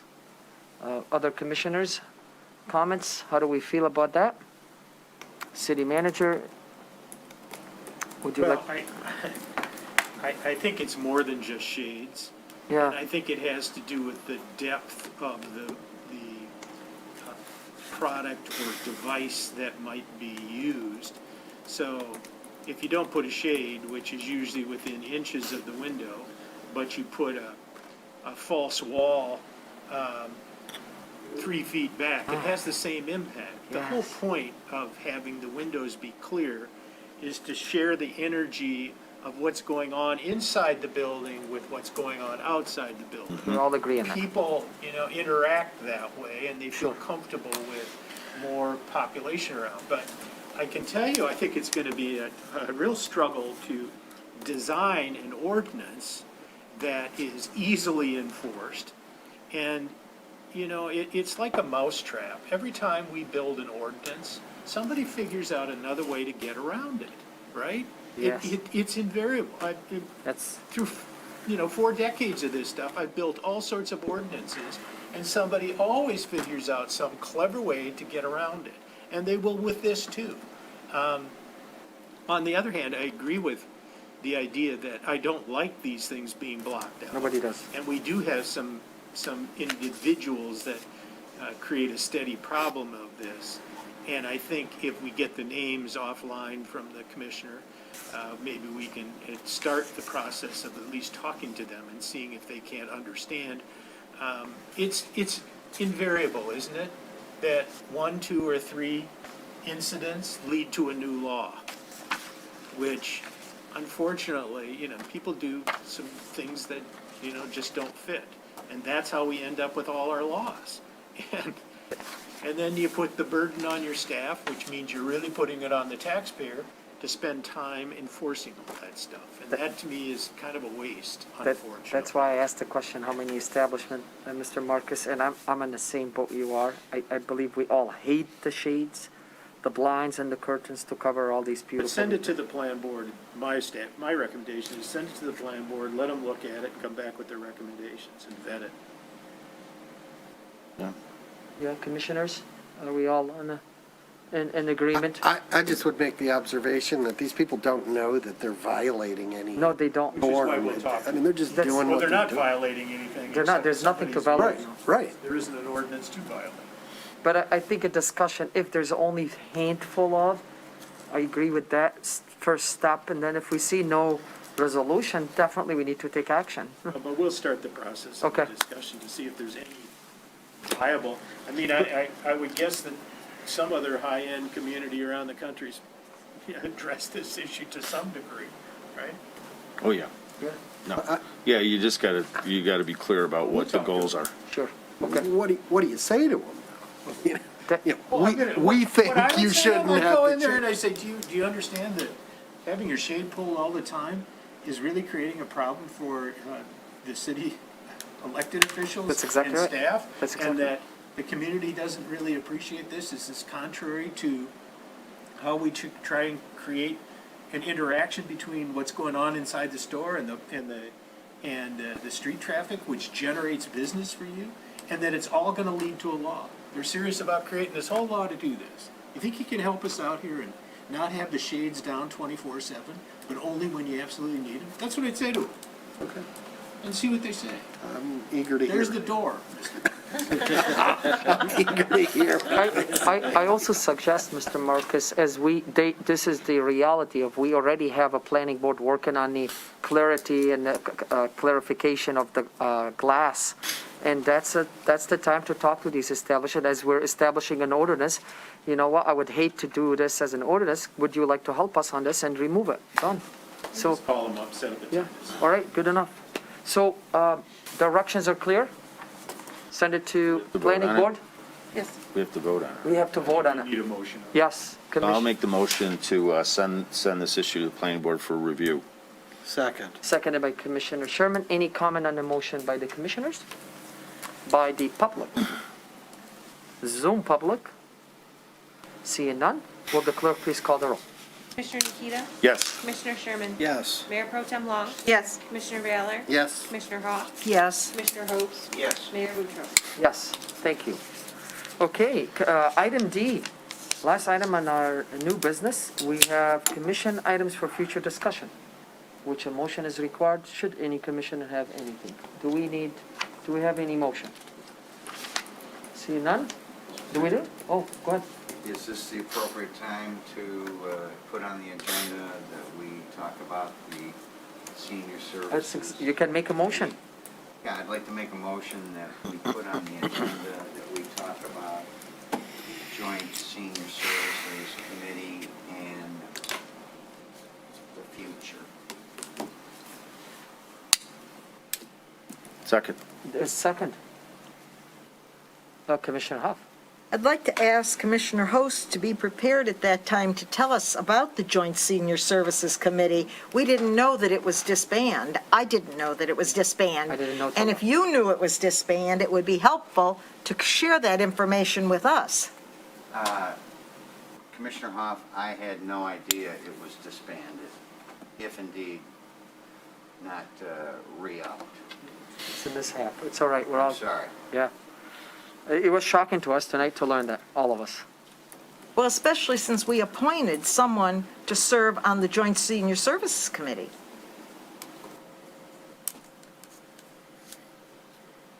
So we have a motion seconded, and hopefully this will bring it back to further discussion, and hopefully we'll start on a good path. I hope so.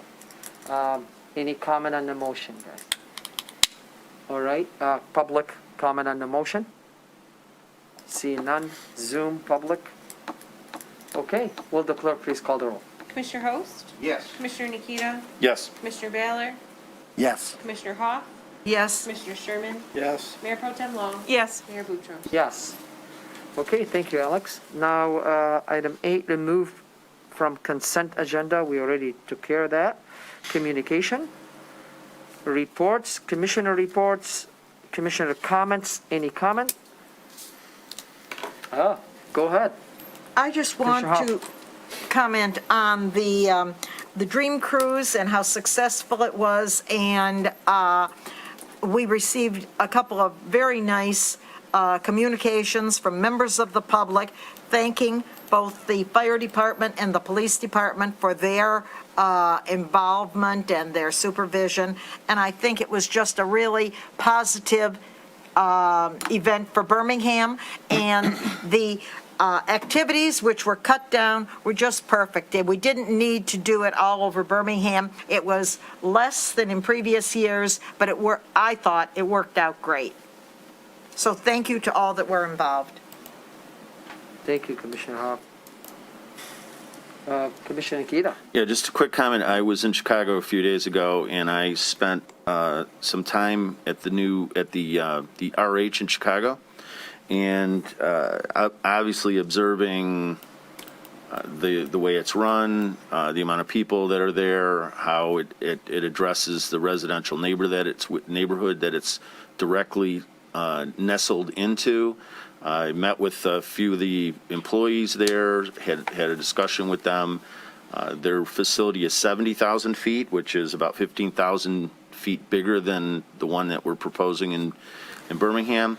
And I found absolutely no concern from my observations. And I was staying about a block away, so I was by the facility multiple times during Saturday's busiest day, Saturday during the day, in the morning, in the evening, Sunday as well, and Friday in the afternoon. So I was by it a number of times, and I would say that I don't have, based on what I'm observing in a place that's much bigger than ours, I wouldn't have any concern about it being a negative impact on the neighborhood. I think it fit in directly into a residential neighborhood very, very positively.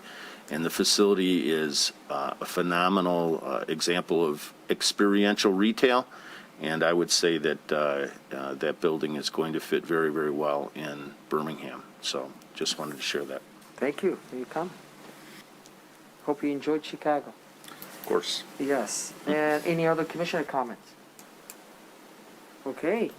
And we move on to advisory boards, committees, commission reports and agendas, legislation, city staff, Greenwood Cemetery Advisory Board annual report, interim report on infrastructure ratings, and our wonderful manager's report. Back to the previous report, we provided that to you so that you had a chance to kind of look through that before the work session, which is scheduled to discuss unimproved roads and so forth at the next meeting. So that's going to be more further elaborated on at that particular meeting. Go ahead. Yeah, I had a couple questions about that, and I didn't understand. I probably should have Googled it. Phaser ratings for street condition, and some of these ratings surprised me. So maybe I should just, is Phaser it's not proprietary to Hubble, Roth, and Clark, is that? No, it's just a method. Okay, so I'll look that up and that'll explain it. But, there's some streets that I consider to be in halfway decent shape that are rated poor on this. The combined rating. Well, that's the question, this is not I didn't see a combined rating. No. Is there a combined rating? Okay, so I guess. Not yet. Yeah, I'll read up on Phaser, I think we all should, but again, some of these don't comport with. Call Jim. Okay, all right, thanks. All right. By the meeting, we will have a combined rating, is that? I think that's the intent, is to pull that together. Okay. Any other comments on the report? Mr. Marcus, we're done with you? We're done so early, I can take my time walking through this report for you. Let's start with Baldwin Public Library. The library board interviewed 3 architects. They've selected Merit C-Slack Designs as the winning bidder for Phase 3 of the library project. The children's garden on the north side of the building is to be expanded later this fall to include more outdoor programming. Funding for this comes from the Jane Van Drott Trust. And starting in September, before the election, the second floor will be carpeted and refurnished, also using a donation from the Jane Van Drott Trust. In terms of the Birmingham Museum, Seaholm High School's College and Career Center will be met with captioned wall-size graphics drawn from the Birmingham Museum's collection of historic Seaholm images. And the PSD would like to welcome Sushi Japan as the newest downtown business located at 176 South Old Woodward. Promotional videos, the BSD has hired Scene Media to produce promotional videos of downtown Birmingham. This is part of a greater comprehensive strategy to market downtown district as a regional shopping and dining destination. Under Building Department, enforcing vegetation overhanging sidewalks. A number of you have commented to me about being out on walks and being struck by vegetation that is protruding into the right-of-way of the sidewalk.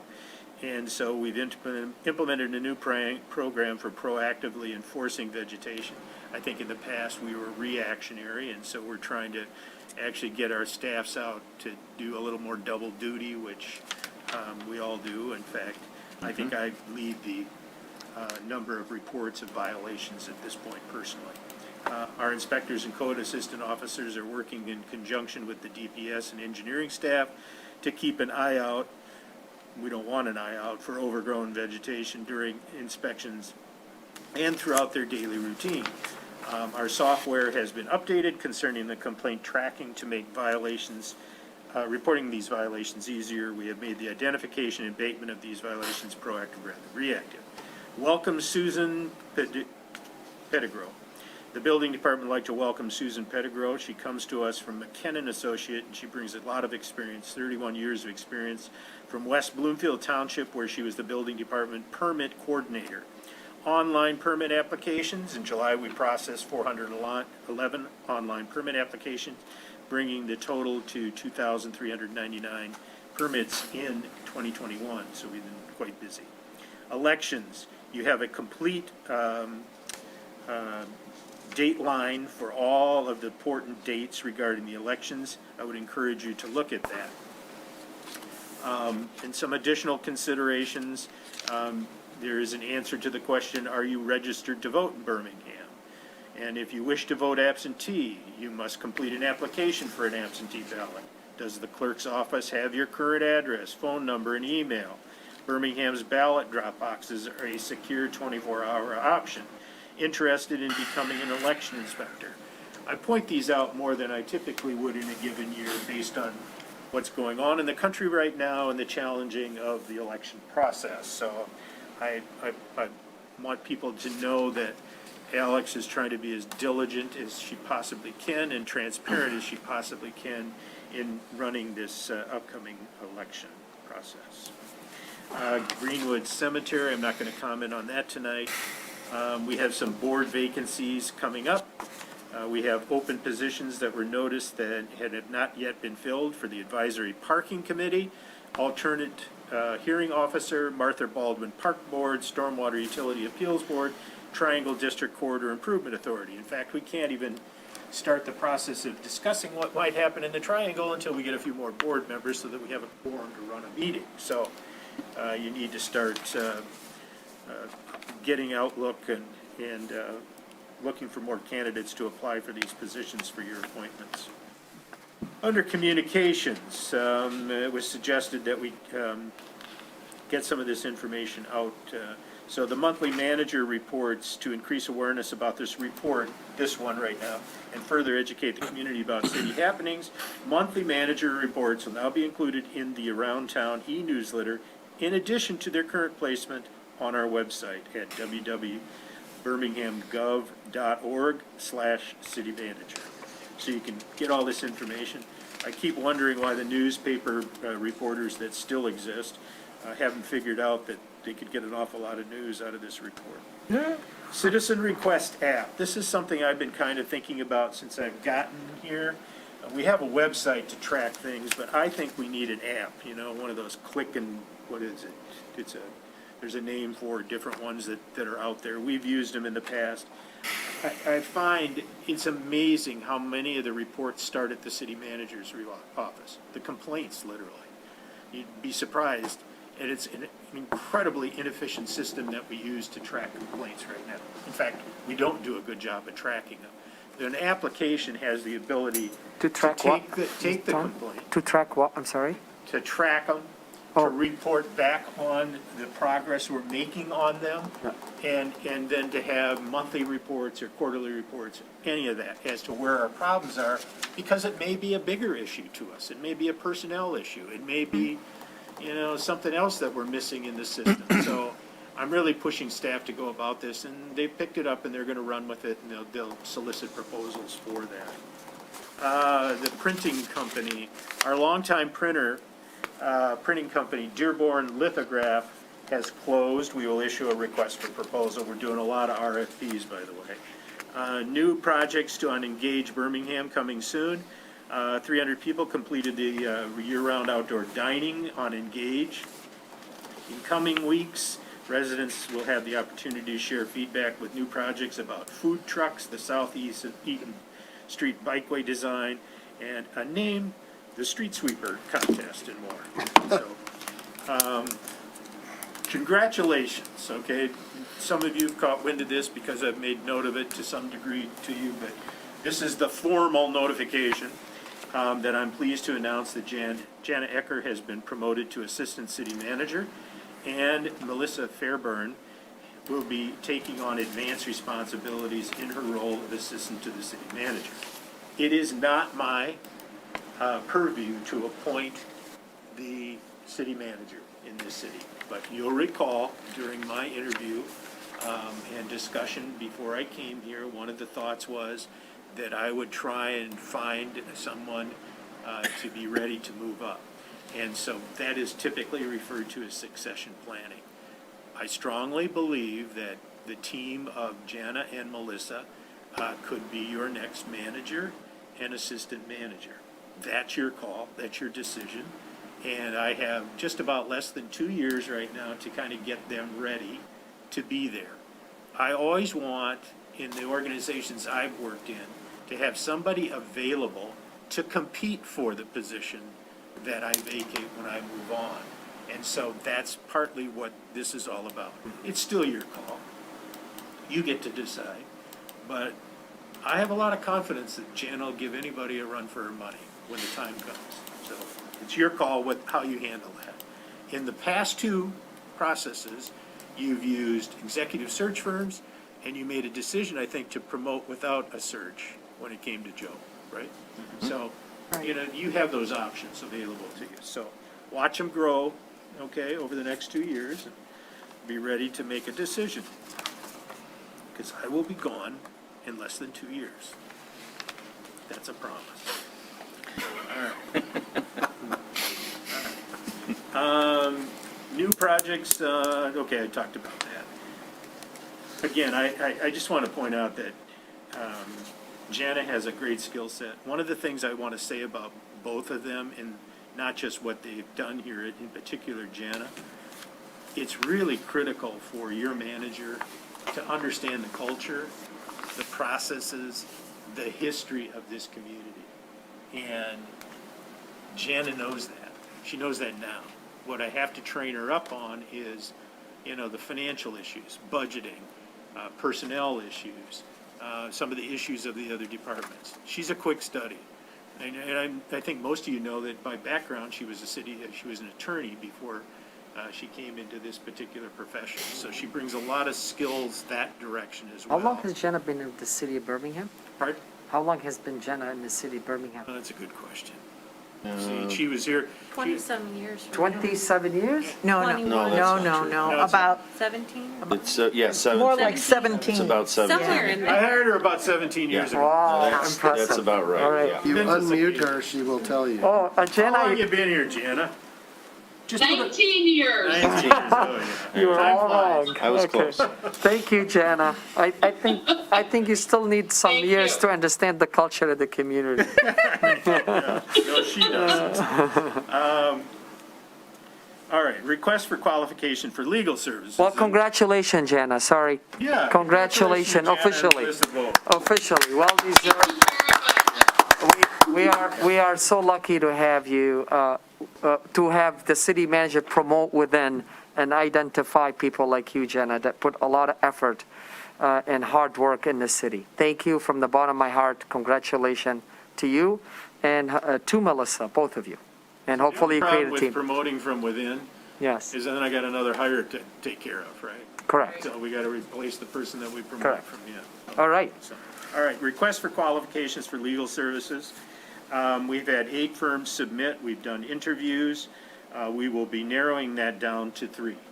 My proposal is that I'll make the cut for the second round. We'll do those interviews later, hopefully later this month, but probably early next month because of people being here and gone. The manager will share the videos with the persons reaching the second round, and I'll invite the city commissioners to review those videos and share their comments with me about them. That's the advice. I think the formal charter language says, I make the appointment with the advice and consent of the city commission. That's the advice portion.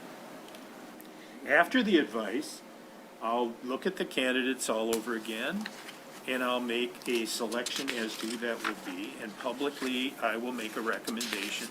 I will make an appointment subject to the consent of the commission. That's the way it's worked. Actually, that isn't the way it's worked. For 50 years, we've had one firm. We haven't gone through this process. The suggestion to me was that we should do an RFP or RFQ in this particular case. And after 50 years, I thought, yeah, it's probably time to do that. Actually, I don't think that's a bad thing to do in a number of situations. So as a manager, I didn't have any reservation about doing that. So Are you suggesting doing it every 50 years? every 50 years, right? Whether we need it or not? Actually, I'm proposing, and I'll tell you this too, I'm proposing about a 6-year term in this contract with maybe some renewal provisions. And the reason I'm saying that is because I'm going to be here 2 more years, and then you're going to have a brand-new manager and some staff, and I don't want them to be faced with the same process all over again. And the other thing I would say is, you know, you want an attorney that has, you know, that develops that history. You want somebody that you're going to have here for a while. And quite frankly, if I hadn't said that in the RFQ process, I think, you know, people that are going to get kicked every couple of years, they're not interested in working here. It's not unusual in this business that things like Birmingham happen. Maybe not 50 years, but it's not unusual to see long-term relationships between a city attorney and their and the elected officials or the city they work for. I mean, it's more common to see city managers turn over than it is city attorneys. So just so you know that. Maybe they're smarter about how they do their business than many city managers are. The next item is Americans with Disability Act obligations. I had copied you a letter, and somebody actually said, we sent it to all the businesses, and this was to remind them of the ADA responsibilities. This was completely unsolicited, okay?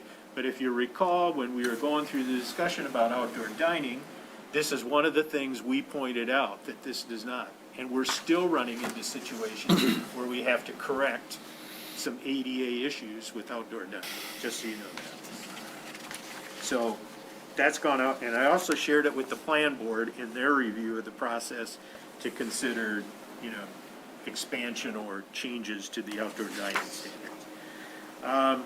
MDOT's Intelligent Transportation System, as you know, in particular Birmingham, Bloomfield Hills, Bloomfield Township, and some other communities further south down Woodward, have been meeting with MDOT regarding this intelligent transportation system design that they have, which includes some fairly tall monopoles and some reader boards. And I think some of this stuff, actually, Jana went up and looked at it up in Pontiac. They've already installed it up there. They haven't installed it here, and we're insisting on a much more public participation process here, and I think we're moving them along. Now, What I copied in the report itself was the letter from the township supervisor, Bloomfield Township. I've since finished our letter and attached that letter in the information only package, so you have that as well. And they're both very similar. They both comment about what we think is a problem with it. Yes. Has Ferndale weighed in? I think Ferndale's on board. I think they were on the when we had the meeting. I don't know that they're communicating. I think they're glad to let us do that part of the lifting at this point, but I think they're very supportive of our position as well. All right. DTE Energy Foundation grant, we received $4,000 for the tree planting program. In 2020, we received a grant from Michigan Department of Natural Resources, and with that, we developed a tree manual and standards of practice that we're now putting in place. Adams Park Concept Plan update. Currently, the concept plan is under review by Roper School after recent modifications were made with the input of the Neighborhood Association. Afterwards, the revised concept plan is going to be launched on Engage Birmingham for citywide public input. Watch for further updates. We expect an updated cost estimate in the near future from our planner, Michael Dool and Associates. You have a very lengthy list of the ice arena project schedule and everything that's going on. I'll take you right to the bottom of September, where ice installation and main and studio rinks and commissioning and final inspections is all expected to take place yet in September, ready for the October ice season. At least that's the plan, okay? There's always natural disasters that can get in the way of that, I guess. Sewer system investigation. Efforts are continuing from engineering and DPS to investigate recent flooding reports, including checking dry weather sewer flows at manholes on segments that experience multiple reports on basement flooding. The sewer rehabilitation program has been advertised for bidding with a scheduled bid opening date of 9/2. The sewer rehab program includes inspecting city sewers in areas with reported basement flooding and has provisions for the contractor to complete limited repairs such as removal of roots, mineral deposits, and protruding taps that will improve the flow capability of these sewers. We're trying to maximize the flow to move the water on as fast as we can. We are planning to bring the contract to the City Commission on 9/13 for award, and the contractor work would be started in mid-October. In the meantime, we encourage all homeowners, especially those that appear to be isolated cases on their blocks, to hire a plumber to check their private sewer lines for roots, deposits, or other potential blockages that could affect performance of the system during rain events. And then we got a letter from Eagle, which is describing their new imposed agreement or requirements on us in terms of how we inspect and maybe doing it by neighborhoods, with the same approach that I think our engineering department is taking, that they're looking at general areas or neighborhood areas, trying to determine how many backups occurred in those areas, which might suggest that it may be more of a public line problem than an individual service line problem. And then they're trying to, do some, evaluation in there to figure out who's responsible for what. Even said that, I'm a little conflicted, I suppose, because we've asked all these individuals to file their claims, right? Knowing full well that the city has a substantial immunity provision provided by state law.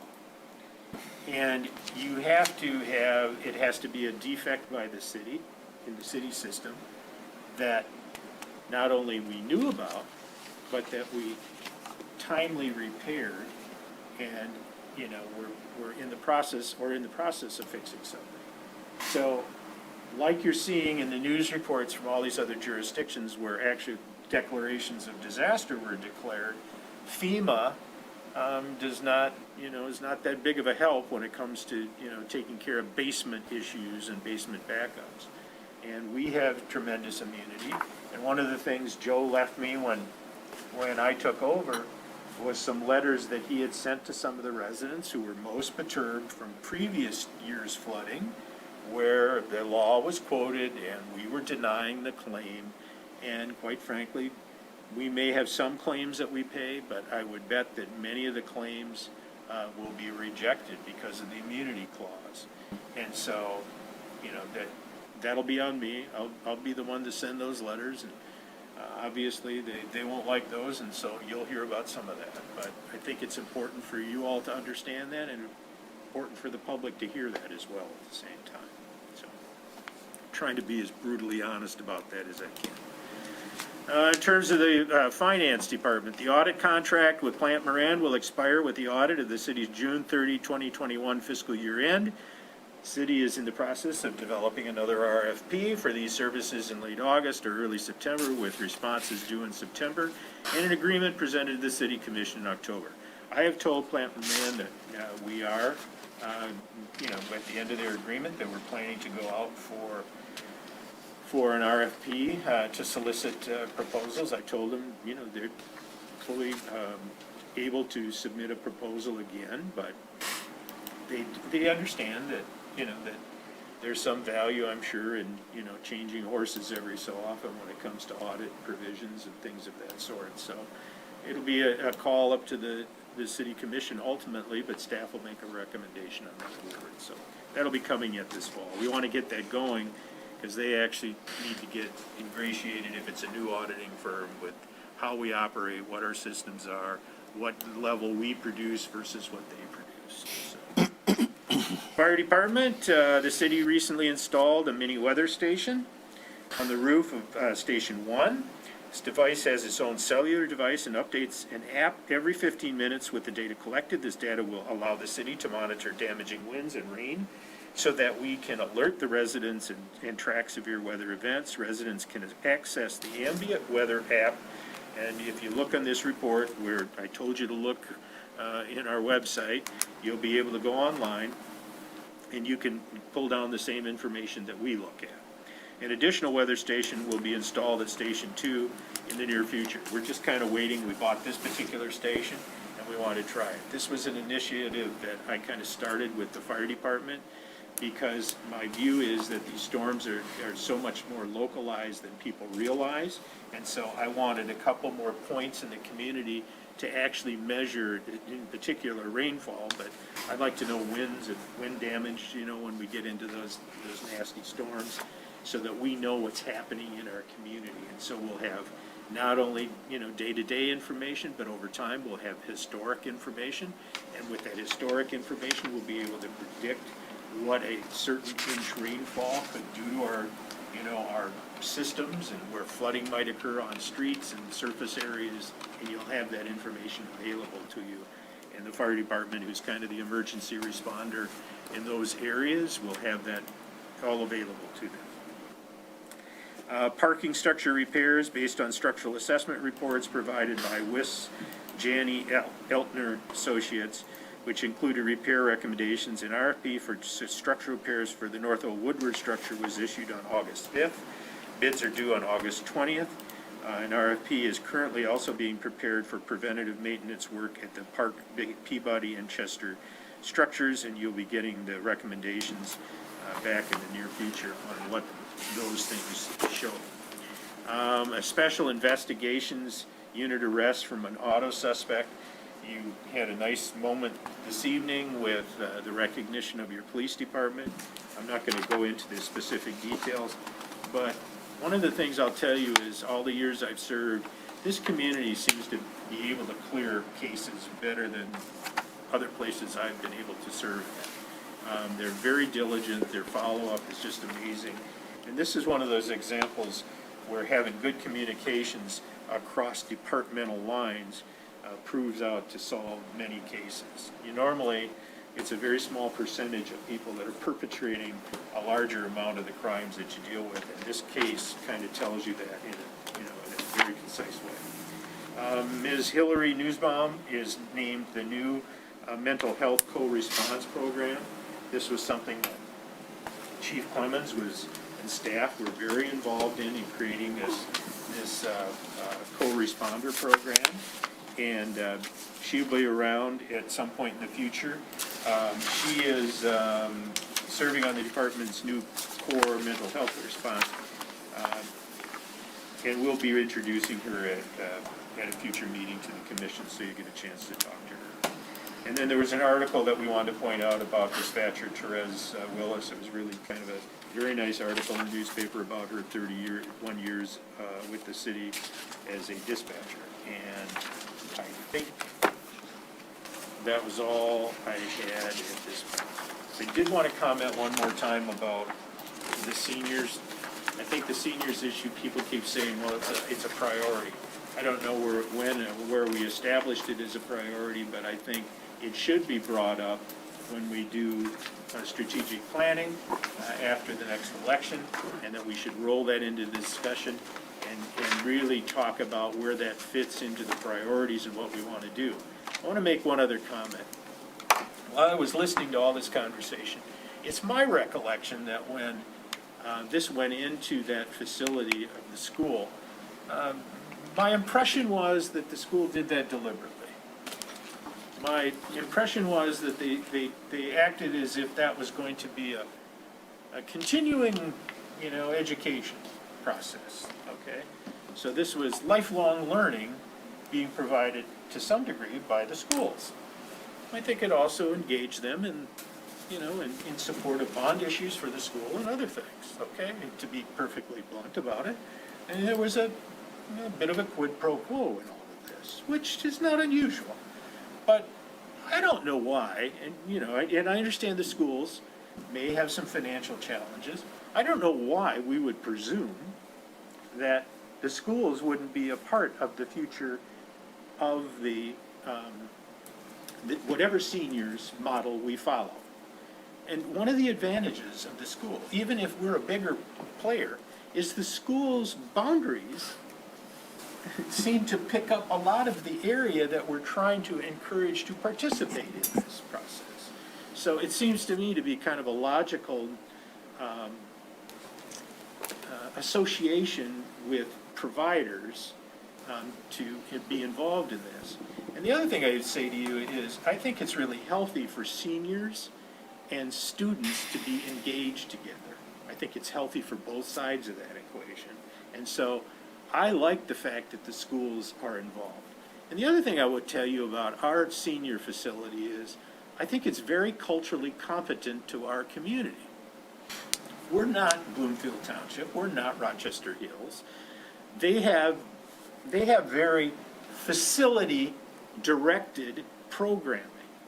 We have programming that I think actually the community really likes in terms of the engagement. The speakers program, some of the different clubs that are involved in the senior center.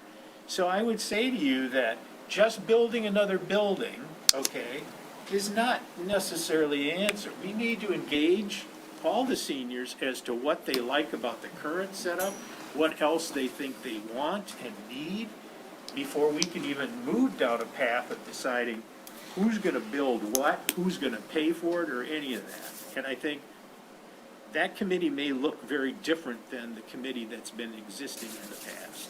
And I think nothing that we're proposing in the agreement we're proposing precludes any of that.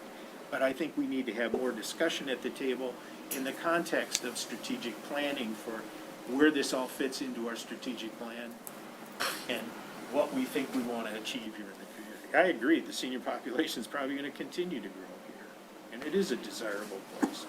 With response times for paramedic services, this is a heck of a place to live.